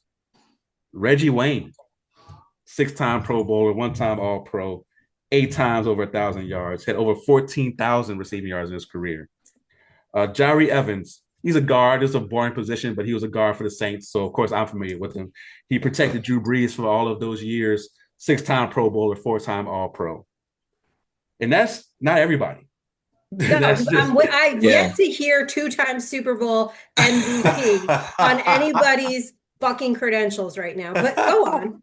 yes, Eli Manning, 4-time Pro Bowler, 2-time Super Bowl MVP, over 57,000 passing yards, 360 touchdowns, 244 interceptions.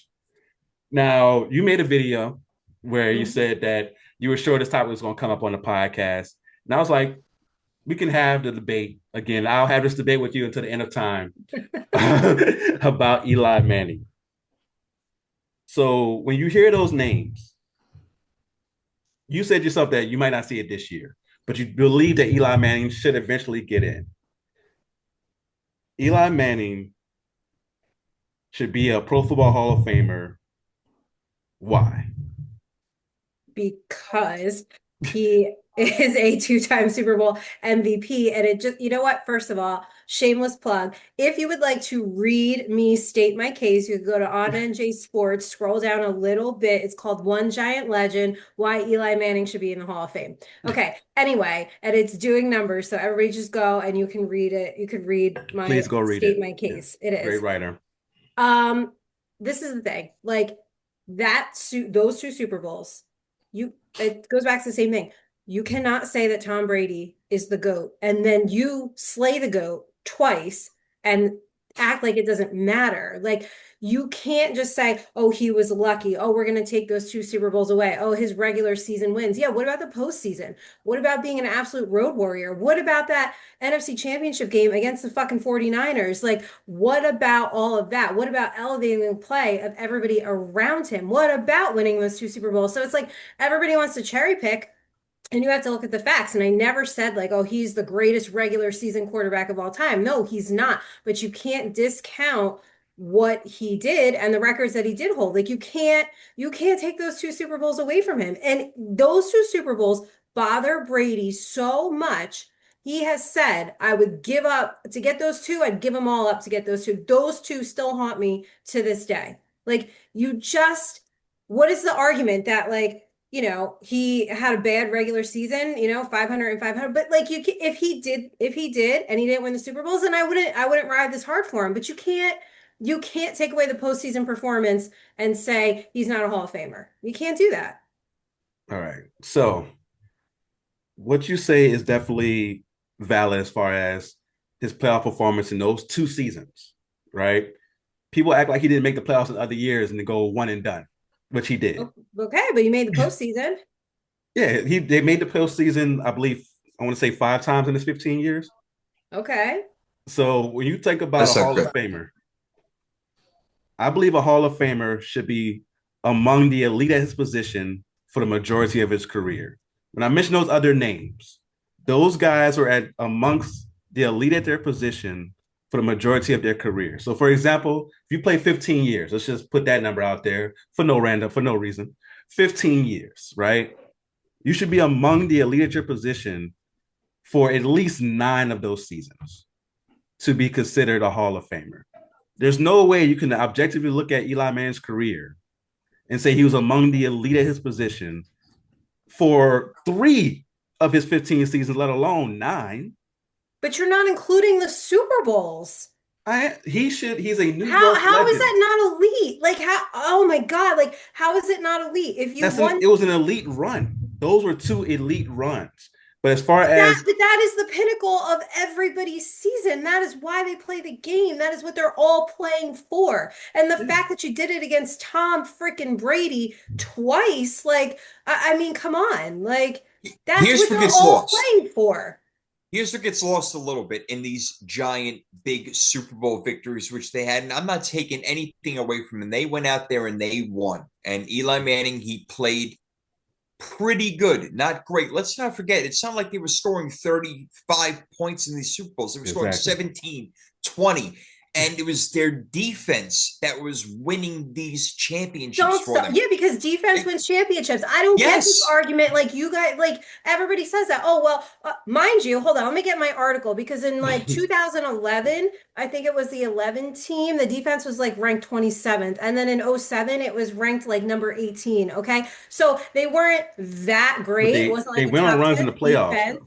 They weren't like a top 10 defense. And so I don't understand that argument because it's like, first of all, it either is a team sport or it's not a team sport, right? And then everybody's like, oh, the defense won it for him. Oh, so what? It only counted if like he struggled for it? Like there was talent on the team too. So like I don't get that either. So this is the thing when you talk about that though. So if because the defense plays so well, he only had to do so much to win those games. And you have, Ask any quarterback if they would want that to win the game. Like, of what do course. you mean the escape artist to the helmet catch, which is the icon that was like the most iconic catch you have ever seen, which we So almost we saw should a put great David version of it Tyree in the last Hall of night. Fame too because he made the Well, helmet first of catch. all, he was sacked. All right, he was sacked. He was in the grass for like 5 seconds. The referees forgot they had a whistle and forgot to blow it. Forgot to blow the He damn got whistle. out of that. That's not luck. That's talent. Look, okay, he got out of it, which he's strong. Let's give him that. He got out of the sack. The play after when he got out of the sack, he said, "Fuck it, somebody's down there," and threw it up. Let's not Yeah. act like he saw what was down there. You He watch the play. He did. gets out of the sack. He just throws it up, and his body turns as he's throwing it because he's literally just, "Fuck it, somebody's down there." The luckiest play He did ever. is not the luckiest Tyree, play. He did David see him. Okay, Tyree, watch the interviews. Like, watch the interviews. He did see him. And what are you talking about? Lamar Jackson scrambles out of that stuff all the time, but it's okay for him to do it, right? And he just Nikki, throws it up. Nikki, I would think that if you're going to be an NFL Hall of Fame quarterback, you got to be at minimum a top 5 quarterback during your time. He's not. I mean, you got guys like Brett Favre and Aaron Rodgers and Matt Stafford and Drew Brees and Peyton Manning and Ben Roethlisberger and maybe Philip Rivers. That's debatable, but he was never even a top 5 Why would guy Philip Rivers during his get in? prime. Because he had a great regular season? I'm not a big Philip Rivers guy, so I'm not going to go crazy about him. I mean, Like, he went to one why would AFC he get in? championship game.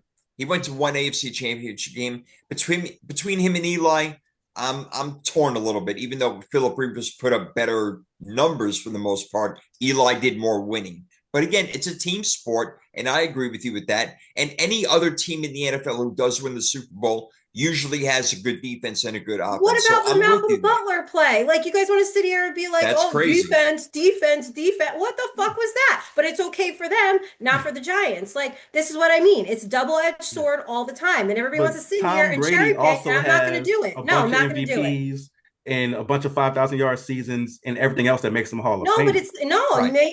I'm countering the case of like, oh, what was the defense? Yeah, these kind of crazy plays do happen. Like I just said, Malcolm Butler play. What about that? Yeah, everybody needs help. You're right. Drew Brees doesn't win a championship without Tracy Porter having a phenomenal playoff. So then you It can't say like, happens. oh, well, Eli only won because of the defense, which I said they were ranked 27th that This season. is where it's different from him and other quarterbacks. Those other quarterbacks that we named are Hall of Famers on their own merit. On their own merit, Drew Brees is a Hall of Famer with or without the Super Bowl. I'm not saying Drew Brees is not a Hall of Famer. I'm saying you can't look at Eli Manning's body of work and only look at the regular season, which is what everybody does. And you can't do that. You've got to look at the facts, and nobody wants to do that. The facts are there are two Super Bowl MVPs, no less, which How many guys have that? It's rare air that he's breathing. Don't you think an MVP quarterback should be consistent basically throughout his entire career, or at least his best 8 to 12 years? I mean, he was never really a consistent guy. He had bad games and then they went on bad runs. But yes, he did have really good runs in the playoffs, and I'm never going to take that away from him, which is why he is definitely If going to Plaxico get in the burst Hall it of and Fame. shoot himself in the foot, that team was going to go back. So he had him right back there the next year in contention. So there was consistency. Yeah, but then they lost in that game against Minnesota. They got knocked out. Oh, so okay. So we're gonna split hairs about who's losing what, and then okay, then Brady lost the 2 games against us, and then they lost like so. We're gonna have to sit here and split hairs over championship. So if they beat Baltimore in the Super Bowl and not New England, is he a Hall of Famer? What? If the Giants beat Baltimore instead of New England, do you still consider Hall of Famer, or is it all about beating Brady? No, he's still Hall of Fame. It's still 2. It's still 2-time Super Bowl MVP. You can't take away the Super. It doesn't matter. Like it just adds to it, because if you want to say Brady's the greatest of all time, yeah. So you give weight to the defense, but then you don't give it, like, you guys will give weight to strength of schedule, but not the person that they're competing against. Like, yeah, but you're forgetting Brady was consistent his entire career. I mean, he never had. Told you Eli was consistent his entire career. He wasn't consistent though. He was very inconsistent. That's the problem. He was very inconsistent. I'm telling you, the year after they won the Super Bowl, they were in contention when it went right back, just because they lost the game in Minnesota, which wasn't his fault, by the way.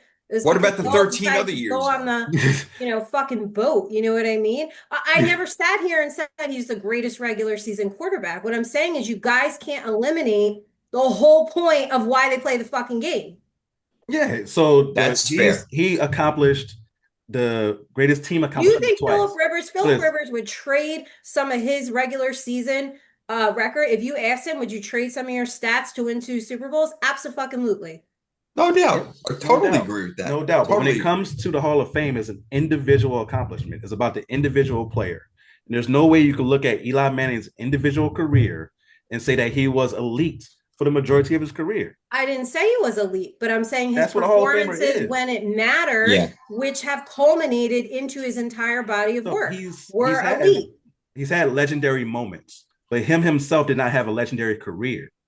So his moments, you want to put those moments in the Hall of Fame? Yeah, but Super Bowl is not a moment. It's literally why they're all playing the game. But it's still a moment in time. Like Drew Brees was legendary for his entire Saints run. So that entire run is legendary. Eli Manning had 2 legendary runs, but didn't have a legendary run as far as his whole career. Because he was below average. He had more seasons below the midline of quarterbacks than he had above it. He was below the midline. So let's say the midline is 16th as far as quarterbacks. He was below the midline when it came to accuracy, when it came to interceptions, when it came to interception and TD ratio. Like all those things matter. And he was below average in all those things for the majority of his career.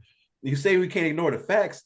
Those are the facts. He was a below average quarterback for most of his career. I don't ignore the facts. That's the thing. I say right in my video, I say right in my article, I never said he was the greatest regular season quarterback, but what you can't do is cherry pick it and take it away. You got to add. I never said take it away. I said let's look at the whole picture. Because a lot of people act like his career was 2 years when it was 15. We can't act like his career was 2 years when it was 15. No, but for the majority of his 15-year career, you can't act like he didn't have the team.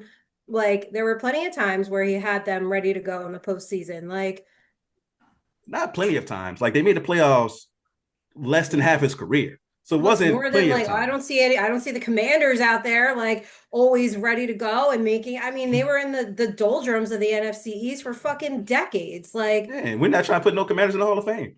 None of the Commanders are going to the Hall of Fame. Eli Manning ignore. No, but you can't. And there is no criteria for the Hall of Fame, which is the whole argument in the first place. But you can't ignore it. You got to put weight to the Super Bowl. I'll put weight to it. You should have a statue outside of MetLife. He should eat in New York for free for the rest of his life. You should put him in the Ring of Honor. There's a difference between a Ring of Honor guy and a Pro Football Hall of Fame. Nobody goes to MetLife anymore. Nikki, I want to ask you a serious question. Wherever people go in New York, put an Eli Manning statue. He deserves a statue wherever you want to put it, right right? in Times He's Square. earned that. Nikki, serious question. Who's a better quarterback, Russell Wilson or Eli Manning? Eli Manning. Okay, so you think Eli Manning's a better okay. That's a problem that you said that even that fast. That means your brain isn't working correctly. I just really, because I saw Russell Wilson at the did we see Russell Wilson not work out in Denver? Okay, like we saw him not work out in Pittsburgh. He's actually on the team that I cover for, so I had to watch that atrocity. Yeah, if you want to look at his whole he's body the last work, few years of his which career, is still going. Yeah. His career is still going, so this all counts. The last 5 or 6 years of Russell Wilson, that still counts. Now, Eli wasn't hopping around. You're not saying, you didn't say Russell Wilson in the Seahawks. He clearly only worked with Pete Carroll in Seattle, okay? But if you're looking at his past few years, no. Of course. When you say that about Russell Wilson, of course, talking about his prime. Yeah, you can say that about Eli Manning. You look at his past, his last few years, and I mean, he got benched for Geno Smith, for God's sake. I mean, who the hell does that? That's Ben McAdoo. Exactly. Oh, man, too many head coaches. Nikki, I will tell you this, though. You make a great argument. You definitely do. I love your argument. You make sense with everything. It's just that it's so hard for me, even when you said the words, he's not elite. That's what the Hall of Fame is, like Damian said. That's what makes you a Hall of Famer, is being elite in your spot. As I said, he wasn't elite in the regular season, but the body of work, when you put it all together, is elite. You can't say that it's not. To do that twice, there's guys that don't even sniff the Super Bowl ever in their career. Ever. I know, but he's not better than Dan Marino, because Dan Marino only went to one Super Bowl and got their ass kicked by the 49ers. It depends what team you're on and who you have around you. Well, also he had a good running game. Time that you're playing. It's a without different game. Without a doubt. It definitely is. But he played during a time. He played during a time where he was not ever considered elite. There were quarterbacks that he outlasted, but those guys, the Iron Man. Yeah, that's amazing. He has perfect attendance. I love it. He has perfect attendance, and he got a couple of A's here and there. But for the majority, if you're comparing his career to a student, for the majority of his career, he was a C- student who had a couple of A's here and there on group projects. That guy doesn't get on the roll of honor on the honor roll. Shut the fuck up. He doesn't get on the honor roll for having those A's on those group projects without having C- the rest of his school career. Watch Eli Manning get into what is the pro football's version of the honor roll for having a couple of A's while the rest of his career was. Because those A's were the biggest A's you could possibly fucking get. Those are the A's that you're literally working towards your entire career since you start playing Pop Warner football. And that's great. He got those. That's what you're working towards. That doesn't get you. If you all just want to have great regular seasons and don't put any weight, into the Super Bowl, then what is the point of it? Again, that's amazing. Ring of Honor statue. He deserves all that. The only free statue pizza in New York is his enshrinement statue when I'm there and he's making his acceptance speech. Well, it ain't gonna happen this year. I know that for sure. I think it might. Drew Brees will happen one of these years. Drew Brees, Larry Fitzgerald, Frank Gore, I think get in this year. If you pick up to 5, that means that Luke Kuechly, Jason Witten are ahead of him. All those other guys I named, Terrell Suggs, Steve Smith, Hines Ward, I think get in prior to Eli Manning. And then you want to say that's going to happen one year? You want to know who's eligible next year? A guy named Rob Gronkowski is eligible next year. Adrian Peterson is eligible next year. Ben Roethlisberger is eligible next year. Right, so they're going to get him in this year. There's a serious backlog problem with the Hall of Fame. Like, they're going to, why is it only 5? Like, didn't they used to do more than 5? They had one year where they did more, but it was like the COVID year. Outside, it's always been like 5 like modern era players usually. They should do more. They do 5 and then they give another 2 to old time players and things like that. And but it should be more. They shouldn't limit it to just 5 because there are so many great players that are coming out. Like Reggie Wayne, I feel like he deserves to be in, but he'll probably have to wait for a little while. But that's the thing. Eli, he just may have to wait. But I do agree. He's going to get in eventually. I just don't know when. Yeah, I'm just saying if I was a voter, I wouldn't vote him in, but I think he's going to get in eventually. Thank God you're not. You One could day get I'll him have a one. One day I'll have statue one. in I'll be front the of guy in the room shitty yelling, MetLife. "No, this shouldn't Yeah, happen." right. I'm gonna be right there in the front Vote row. for this guy. We're both going to have Hall of Fame votes and be arguing about this in the Hall of Fame room. But I'm I'm going gonna to be be like, there no, he doesn't when he's deserve inducted. I'm gonna be it. there. I'm getting my credentials. I'm gonna interview. You mark my words, I will be there. It's the only shred of fandom I have left. It's for Eli Manning. That's it. Eli would be happy to go on your show. That's you just got to put a word out to him. He would jump right on your I've show. met him. It was my second day with the Giants, and I Oh met him. yeah. It was like, hi. Like I just had to be normal. And on the inside, I'm like, really? Like I can't be a fan. I can't ask for a selfie. I can't. Don't get media credentials, kids. This is true. Yeah, you have to be a professional It's in those different. moments. That's right. But Yep. again, this is an argument we're going to have until the end of time, and Till we'll I see next year. die. We'll see next year if, because again, Same time, same place. I'm already saying it's not going to happen this year. So we're going to see next year if it happens. But again, next year is also loaded. When I mentioned Rob Gronkowski, Adrian Peterson, Roethlisberger, I Alex feel Mack. like Rob Gronkowski can wait a year. Like He's not. he can He's wait. What? He's he's one of the considered the greatest greatest tight tight ends ends He ever. ever. can wait a year. They're not going to make him wait a year for Eli. No way. He should. But Gronkowski's in immediately. and then there's Right another away. player who's eligible next year who I'm going to ask your opinion on if you get in or not. Antonio Brown. Oh wow. He can Wow. wait.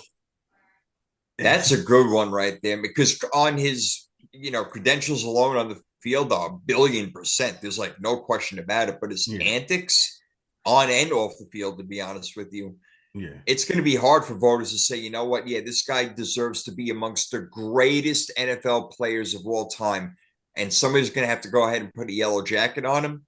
I don't know. I mean, he may be wearing pinstripes before he put a yellow jacket on him the way he's been acting. He's a head This is true. case. So what do you think? Antonio Brown, Hall of Fame or not, Nikki?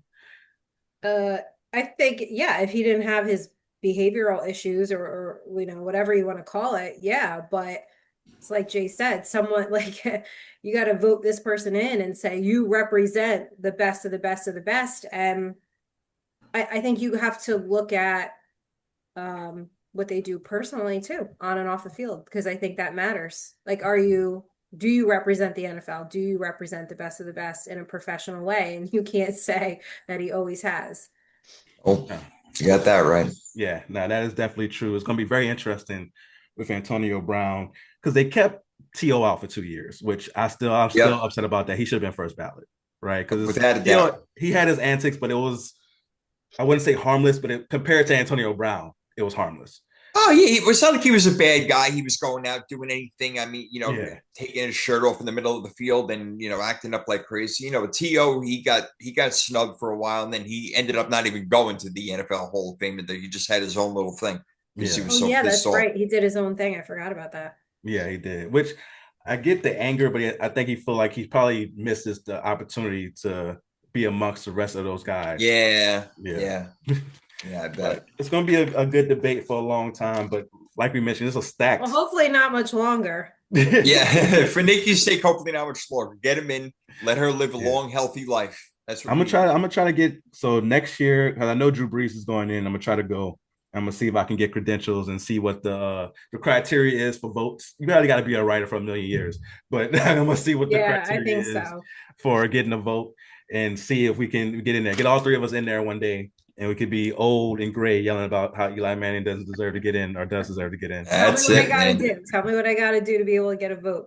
3rd and 3 forever, baby. There you go. I love it. Great job putting this together, Damian. Appreciate it. So now let's get to the current players and the current playoffs. We have Super Wildcard Weekend now, which they call it, where we have 6 wildcard games, 3 in the NFC, 3 in the AFC. We're going to start in the NFC. First matchup, we're going to talk about the 2-7 matchup, which is going to be the third matchup between the Chicago Bears and Green Bay Packers. They split their regular season matchup this year. Both games were really good. Both games happened later in the year. So on December 7th, Green Bay defeated Chicago 28-21. And then on December 20th, we had Chicago with a crazy comeback. Just made no sense that they won that game against Green Bay in that one, 22-16. And this game, I feel like can go either way, in my personal opinion. Green Bay's had some injuries, but it looks like they'll be mostly healthy going into the playoff game. So when you look at this game, let's start with Nikki. Who do you Mhm. have and why? So I love this just from like the rivalry aspect. I think it's good for the NFL. Just like when the Knicks are good, it's good for the NBA. Like when the like we saw Steelers Ravens last night, like that stuff's good for it's good for the brand. Um, this probably one of the tougher ones to pick because I think it could go either way. But I think this is going to come down to like a last minute play from Chicago and they pull it out. I think it's a field goal game. So you go on Chicago by a field goal. Yep. Okay. What about you, Jay?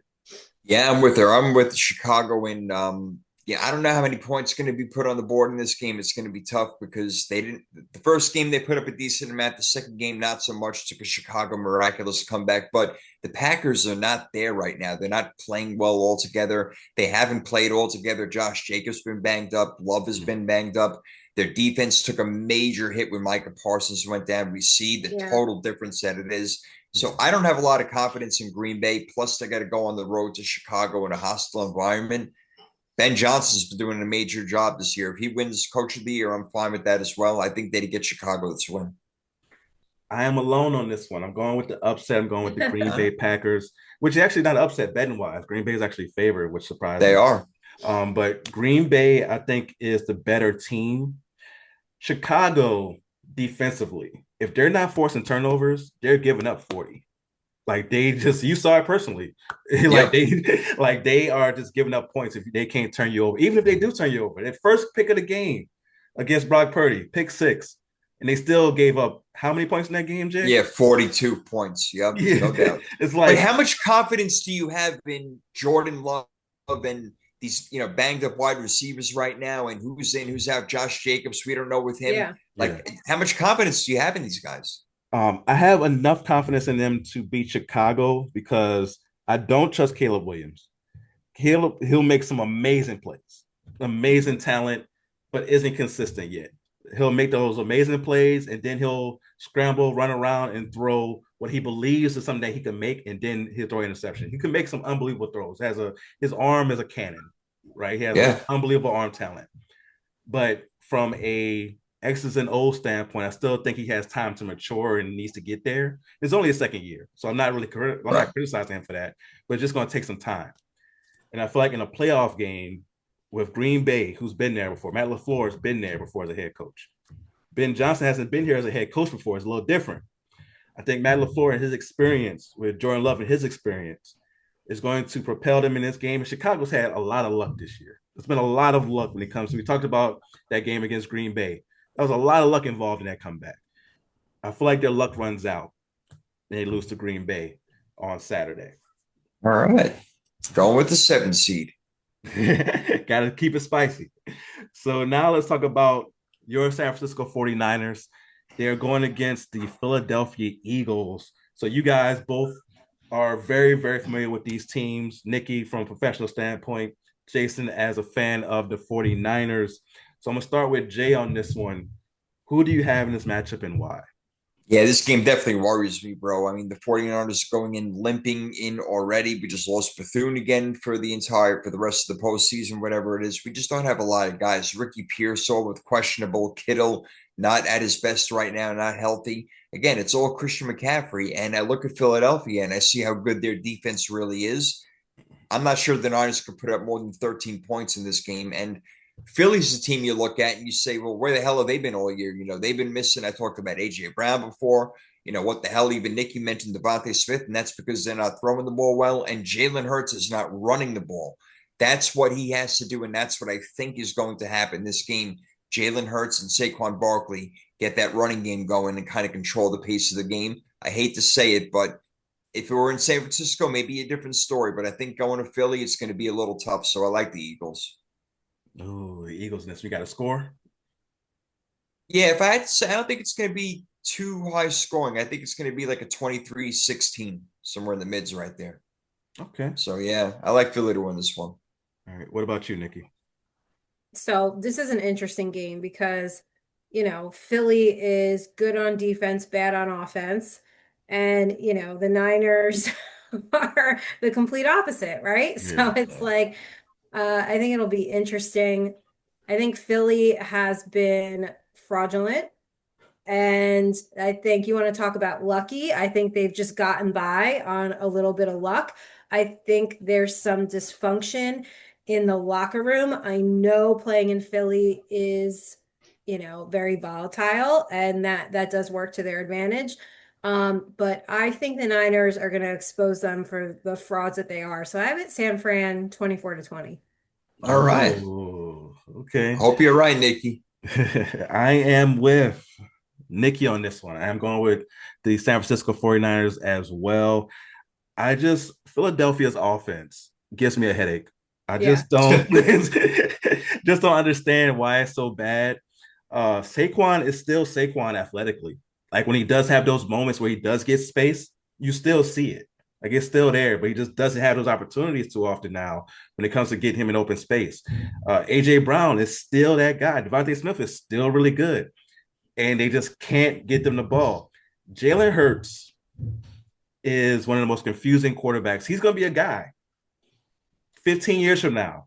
People going to be from Philadelphia going to say he's a Hall of Famer. They got this many Super Bowls, and we're going to be like, but he wasn't consistent. He did. Oh, I can't wait for them to have their own Jalen Hurts debate. I can't wait. It's going to happen. I'm calling it now. It's going to be a Jalen Hurts Hall of Fame debate on one side being like he wasn't consistent, the other side saying, well, he did this in the Super Bowls, which he both Super Bowls he played great. They won one, lost one, but he played great in both those Super Bowls.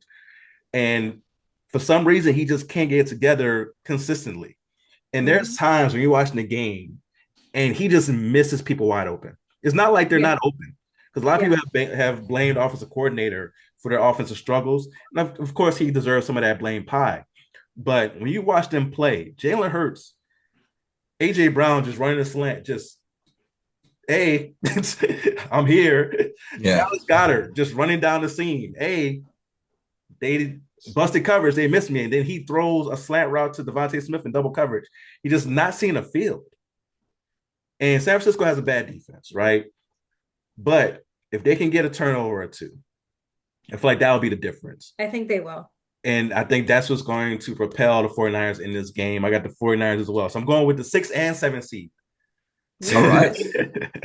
Hey, man, I hope you guys are right. I would love nothing more than to be wrong in this game right here. Please, could you tell? No one wants to see Philly win except them in Philly. Like, just put a word in, okay, with your team. Let them know that please save the rest of the country from this bullshit. Speaking of bullshit, that's a great segue to the Carolina Panthers. A time or two. I don't know. The Carolina Panthers, who are 8-9. Oh my God. Do we have to talk about this one? Yes. They are 8. It's actually interesting because Carolina did defeat the LA Rams this year. Carolina, for as bad as they are, they could be as good as any team in the league on a given night. We saw them beat the Rams, saw them beat the Packers when the Packers were at 100%. They beat the Packers.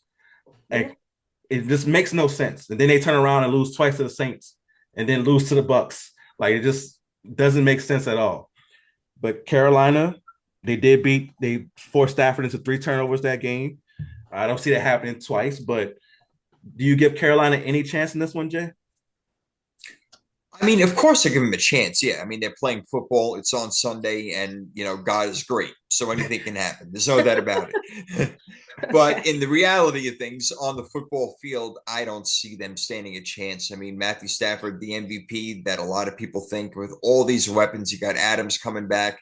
You hope that Blake Corum is healthy because that 2-headed monster at running back, if they get all those guys, they should put up 40 points, no problem. And the defense will play better, I believe, as the playoffs kind of go on. They've let up a couple of big games here and there. I know the one against the Lions a few weeks ago, they let up 34 points or whatever it is. But overall, they got a really good defense. They should take care of Carolina, no problem. So I got the Rams. Yeah, I'm right there with you. I got the Rams winning pretty easily. I'm going Rams 28, Carolina 13. What about you, Nikki? Yeah, I just have belt to ass. So it's like 40 to 10 or something. They are not, Carolina is not beating them. again. Yeah. No. Man, if Carolina wins this game, I'm going to hear it because I've been for 4 or 5 years now banging on a drum saying that you should not get an automatic home playoff game for winning your division. And if Carolina Uh, wins, everybody's going to be like, see, they won a division and then they won the game, as if that's the point I'm making. You They shouldn't be, didn't. you shouldn't get a home, your division as a whole shouldn't get a home game because it's always some bullshit. Like someone just squeaked out a win in the NFC South and they get like a home playoff This game. is so crazy. They didn't squeak out the win. The Falcons That's squeaked what out the I win. know. It's always that's some right. crazy shit. Like it's like the weirdest thing. Yeah, they backdoored Crazy. right in there, man. Unbelievable the That way that division went needs down. some help over there. It does, but we got Tyler Shuck, baby. We coming. Yeah, you got that going for you. Never know. All right, so now let's move on to the AFC. You got some very interesting games on that side. Let's start with the 2-7 matchup. We got the Los Angeles Chargers going up to New England. A very interesting matchup. Let's start with Nikki in this one. Who do you have and why? Yeah, the Chargers offense is a wreck right now. And I think the Patriots are too hot. And I want to keep, my money where my mouth is with my predictions. So I'll take New England on this one. Okay, you think it's a close game? I think it's probably something like, I don't know, 20-10 or something. I don't know. I don't think it's anything crazy for either team. Okay. What about you, Jay? Yeah, Chargers, they rested all their guys going up against Denver. They needed to. They needed to have that week to recuperate so everybody can get back as healthy as possible. They're not 100% healthy. What worries me about the Chargers is obviously their offensive line missing both their tackles. But New England doesn't really rush the passer that well. So Herbert should have time to these Uh-oh. passes to Quentin Johnson, Atlanta McConkey, Arande Gatling back. But I think the Chargers defense is also good enough to give problems to New England. So I'm going to take the 7 seed Chargers on the road to beat the Ooh. Oh, Patriots. wow. Wow. I was very tempted. I didn't want to take 2 7 seeds though. I was very tempted to take the Chargers in this one because the Chargers defense, I believe, can give New England enough issues to where their offense only has to score so much. But I am going New England in a close one. I'm going New England 17-14 because I believe the Chargers offense is just so banged up. Yes, and Justin Herbert go out there one hand. Yeah. It's a lot to ask against that New England defense. But I would not be shocked if your prediction comes true, Jay, because I went back and forth on this one because I can really see the Chargers defense. Drake May, young quarterback, first time in the playoffs, going against this Chargers team. You know that Harbaugh's going to have some diabolical game plan ready to go. Yeah. I can really see this That's being right. a crazy game where we're all shocked at the end. But I'll make sure to give you a shout out if the Chargers pull it off because I'm not mad at that pick. Yeah, no doubt. All right. This could be one of those few games where coaching really matters between Mike Vrabel and Jim Harbaugh. Decisions, in the middle of the game, whether or not to go for a fourth down, kick a field goal, punt. These little decisions are all going to come in because the defenses play really well. So I think coaching is really important in this game. For sure. I'm right there with you on that one. It's gonna be a very interesting chess match in that one. So now let's talk about this one is very interesting to me because I feel like it's a strength on strength matchup. We have the Buffalo Bills going against the Jacksonville Jaguars in Jacksonville. Buffalo, for the first time in quite a while, is a wild card team having to go on the road in the first round of the playoffs against Jacksonville. Let's start with you, Jay. Who do you have in this one and why? Other than the 49er game, this is the one that I'm looking forward to the most. I can't wait to watch the Jaguars and the Bills. I told you earlier, I was really high on the Jaguars to start the season out. Buffalo, it's like, yeah, they're going to score points, but how many are they going to let up? And Jacksonville right now really can't be stopped offensively. I mean, I know it was the Titans. That's another story. But for the most part, they've been putting up 34, 35, 40 points a game. Man, it's amazing to say, but this is supposed to be the Buffalo Bills year with Josh Allen with all these other guys out. I think they get knocked out in the first round, man. I think Jacksonville wins this game at home. Ooh, what's your score? What's your score? My score for this game, it's going to be 31-28. They win it by a field goal at the end. That's my Ooh. score. Oh, I love it. You see, there we go. We're in sync. That's We're my in sync. score. So you're going Jacksonville as I don't well? have Jacksonville winning, but that's You my got Oh, score. Buffalo. I have Buffalo winning. Yeah. I have oh, Buffalo okay. I winning. guess I'll break the tie on this one. I'm with Jay on this one. I'm going Jacksonville. The reason I'm going Jacksonville in this year, when Buffalo struggled, is when people can stop the run. Who's the best team at stopping the run in the NFL? The Jacksonville Jaguars. Yeah. Jacksonville Jaguars run defense is amazing. Jacksonville's passing defense isn't the best, but Buffalo doesn't have the weapons on the outside to take advantage of that. They have to establish the run to be successful. Even with Josh Allen being as amazing as he is, the outside talent just isn't enough. And we've seen them struggle this year because of it. And I think Jacksonville is going to take advantage of that and win this game. And I also think Trevor Lawrence has a pretty good game in this one. So give me Jacksonville 24-17. All right. All right. Same side on that one. Yeah, it should be a good game. All right. For the last game on Wildcard weekend, Monday night, which I hate, let's just put 3 games on Saturday, 3 games on Sunday. I know. Yeah. Like, why are we having a Monday night game on Wildcard weekend? Just ESPN could have the Sunday night game or Yeah. Sunday morning game, whatever you want to do. If Sunday Right. night is, owned by NBC, okay, cool. Have ESPN have the Sunday morning game then, whatever it is. But Monday, you shouldn't have a Monday night game in the playoffs. It's just not a playoff feel to it. That's a But whole other show. How many streaming apps we need? Why is this on this? Oh gosh. yeah, it's wild. It's wild because there's gonna be some games on. I gotta even look it up to see because I know certain games are gonna be on Fox. Some are gonna be on Prime. Yep. And then so I gotta even make sure I don't miss the game. Fucking Netflix, Peacock, fucking Apple, fucking Red Zone. Like, dude, come on. Yeah, it's a lot. It's a lot to keep up with. But this game we know will be on ESPN on Monday night. We got the Houston Texans going to the Pittsburgh Steelers. Let's start with Nikki in this one. Who do you have and why? I'm gonna take Houston.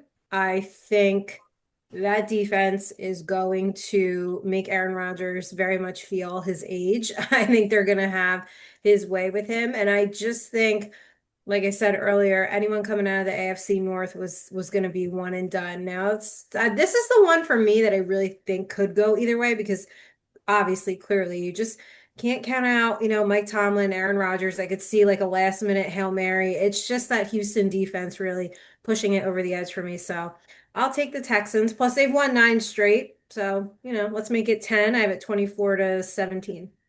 Okay, what about you, Jay? Yeah, I agree with just about everything Nikki said. It's just that it's Monday Night Football, and Mike Tomlin doesn't lose Monday Night Football games at home. It doesn't happen. And Aaron Rodgers is going to be out there, and TJ Watt is back and healthy, and you got your Cam Haywards and your Highsmiths. Listen, I think that they can put together a smart enough game plan to keep this game close and win it in the end. I just don't bet against Mike Tomlin on Monday Night Football at home. I'm going to take the Pittsburgh Steelers in what is probably an upset because I do like the Houston defense a lot. I just don't know about their offense. They can't run the ball. That's number one. All right. And if Nico Collins isn't on his game, they can't really pass the ball that much either. We kind of saw it over these past couple of weeks, even though they are winning games. All right. They're not blowing anybody away. So I kind of think that the Steelers and, maybe their pedigree, whatever you want to call it. Yeah, I'm going to give them the win. Okay. I'm going with Houston. Pittsburgh's offense is so bad I feel like if Kyle Hamilton doesn't get hurt, they may not score 10 points in that game. You're probably right about that. Yeah. You're right. Like once he got hurt, the whole thing changed. And they're going to have DK back in this one, which definitely is major to them. Like we saw how big his impact is on that offense. But that Texans defense is nasty.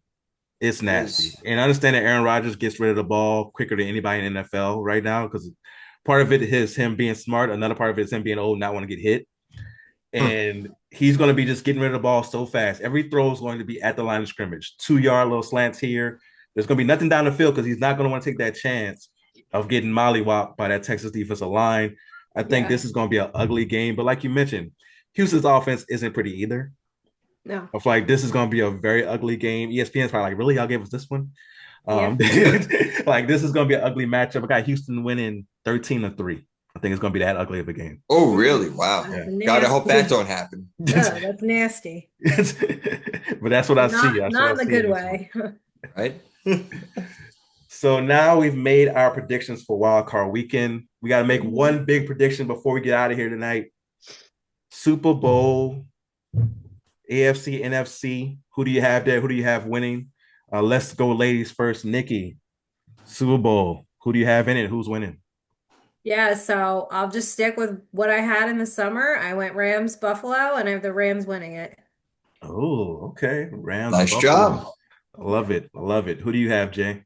Well, I'm going a different way from what I went with in the beginning of the year. I'm going to go with the Rams as well because I think that they are the best team in the NFC, and they'll probably run into Seattle maybe in that championship game, and I think they can take them. I think they're a better team. And as far as the AFC, I'm looking around and nobody's blasting out to me like, oh yeah, that's the team, that's the one to beat right there. So you know what? I'm just going to go with the number one overall seed, Mile High, great home field advantage, one of the best defenses in the league, and an offense that can really put things together at times. I mean, they're not a great offense, but if they score enough points with that defense, make a few plays here and there, I think Denver actually can go all the way to the Super Bowl. So I'm going to take the Rams and Broncos. Okay. I like both of those picks. My pick is going to be one that I never thought I would say in my lifetime. I'm going with the Jacksonville Jaguars. Woo! Whoa, okay. Yes, going with the Jacksonville Jaguars to defeat the LA Rams. No, oh my God. Yes. What are you smoking? What edible did you have? I had me a nice edible before we started, but this has nothing to do with that, right? I can tell. I'm going. It's kicking in right about now, huh? Like, Jacksonville's defense is legit. Trevor Lawrence is playing the best he's played in his career.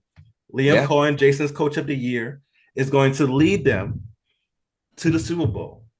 We're due for a new team that hasn't been there yet to go. And Jacksonville went into Denver.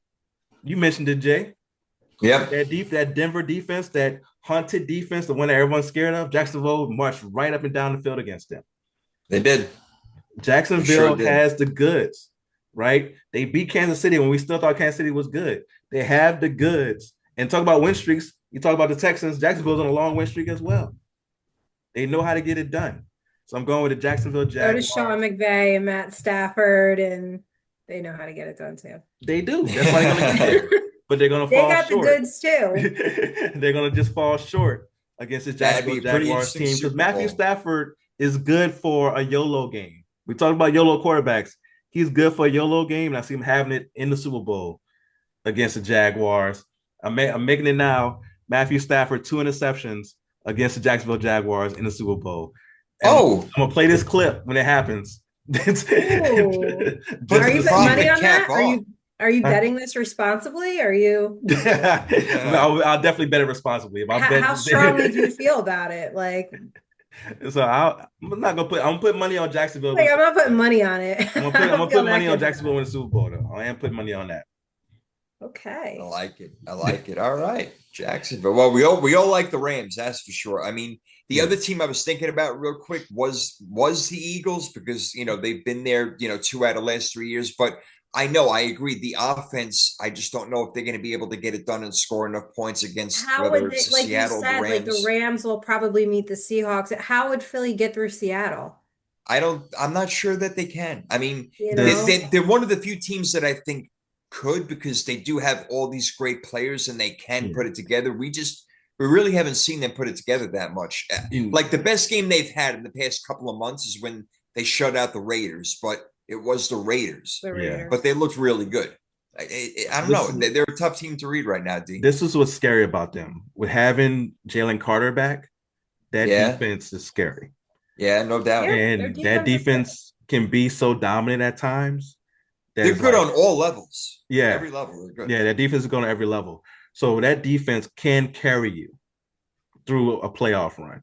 And that's what kind of scares me. Because I don't want to see Philadelphia either because of their offense. I don't want to see them. But I wouldn't be shocked if they beat San Francisco and the next thing you know, it's like, oh man, we're looking at Philadelphia in the NFC Championship game. It could happen. I can't do it. I can't. Please. I mean, I am the biggest 49er fan this weekend. I just cannot do this again. I can't. I love it. I cannot deal with this Philly run. They don't deserve it. Okay. like they just don't. You haven't done shit all year. Yeah.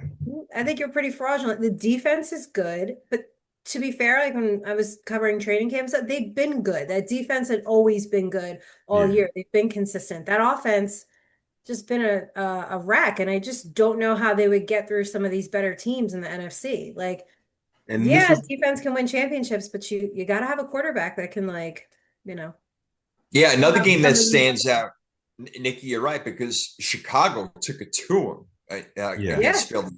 they I mean, did. they really, really took it to Just him. ran it Like down that the was one throat. of the more Yeah. impressive yeah. wins that I've seen all year long. I was like, whoa, like this team's And it's for not real. like And Saquon's having an amazing, he last year was no, much better, but I think that I, was I'm out of New York. I'm in, you know what I mean? Like it was like the revenge tour or whatever. Yeah. mhm. Yeah. It's gonna be very interesting. These playoffs, I feel like I can't remember a playoffs where I went into it as unsure as we're going into these playoffs. Yeah. I agree. I don't Yeah. know who's going to win. I really don't. I'm with you. Usually we can narrow it down to like three, maybe four teams that are Yeah. really going to be. Dude, there's like 6, 7, or 8 of them right now. I swear to God. I don't know who. I wouldn't be shocked, even though I picked against them, if the Texans went all the way. It I wouldn't think shock that's me. the thing with all these games, even though we picked our winner. I'm looking at these and I really, other than Carolina and the Rams, well, any given Sunday, I mean, I could see them easily flip-flop. I could see like Yeah. Green Bay winning, even though I took Chicago. Like I could see the Yeah, Chargers fuck around and beat New England. Like you can see it going either way for a majority of these games. no For doubt. sure. No doubt. Maybe For that's sure. where coaching really, really comes in. It's a lot of good head coaches in this thing. You got, I mean, I don't, what do you guys think of Matt LaFleur? Do you guys think of Matt LaFleur? I I think think he's a he's a good good coach. coach. Yeah. Yeah, I think I he's a do really too. good coach. I think he's a good coach also. I would agree with that. I mean, there's a lot of good coaches. D'Amico Ryans, Mike Tomlin, Liam Cohen, maybe coach of the year, McDermott. Yeah. Jim Harbaugh's in there, Mike Vrabel, Sean McVay, Nick Sirianni, say what you want about him, Kyle Shanahan, Ben Johnson, Matt LaFleur. Dude, there's a lot of really good head coaches in this shit, man. This should be really interesting.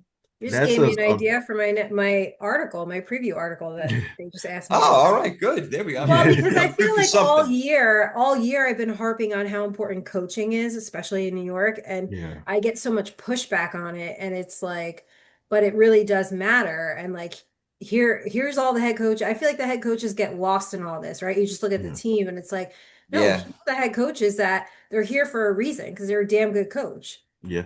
No, for sure. that's right. And it's crazy when you look at the coaches and look at the quarterbacks that are not in the playoffs this year.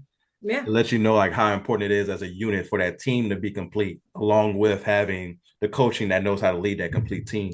And this is what you're seeing this year, and that's why we have so much parity because you have so many teams with so many good head coaches. And I think these playoffs are going to be very, very interesting to see what happens. And I'm hyped, man. I can't wait to I see it. like it. Uh, It's different Yeah, I this love it. yeah, I And guess one more last guy prediction before we get out of here. one more Oh, guy that deserves praise is Sean Payton. I mean, he's the yeah, quietest head coach right now of the number one seed team and everything. He's not getting any head coach of the year love right now, but he should be. He's been doing a great job. yeah. Now Sean Payton, of course, I know Sean Payton's a great coach. If you Oh yeah. and this, I'm gonna say this to Steelers fans: when you have a great coach, don't take that for granted.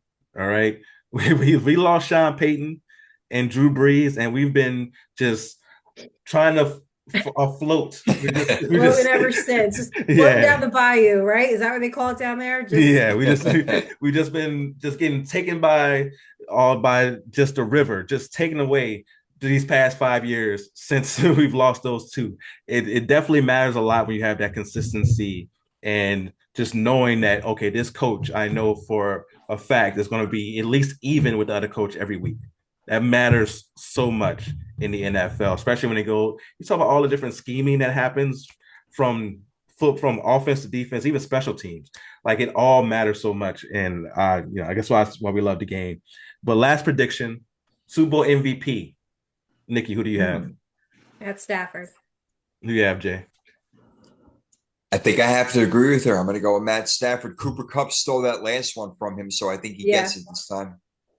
Okay, I'm going Trevor Lawrence for Super Bowl Oh my God. MVP, This baby. edible as done kicked in. Like Thank God. So before we get out of here, please let the people know where they can find you and find your work. Jay, where can people find you and find your work? Yeah, I keep it quiet now in my old age. I'm very low key on the social media stuff. I don't have all these things anymore, but I am on the X or Twitter or whatever you want to call it. I'm still at Sports Profit One. That's the number one.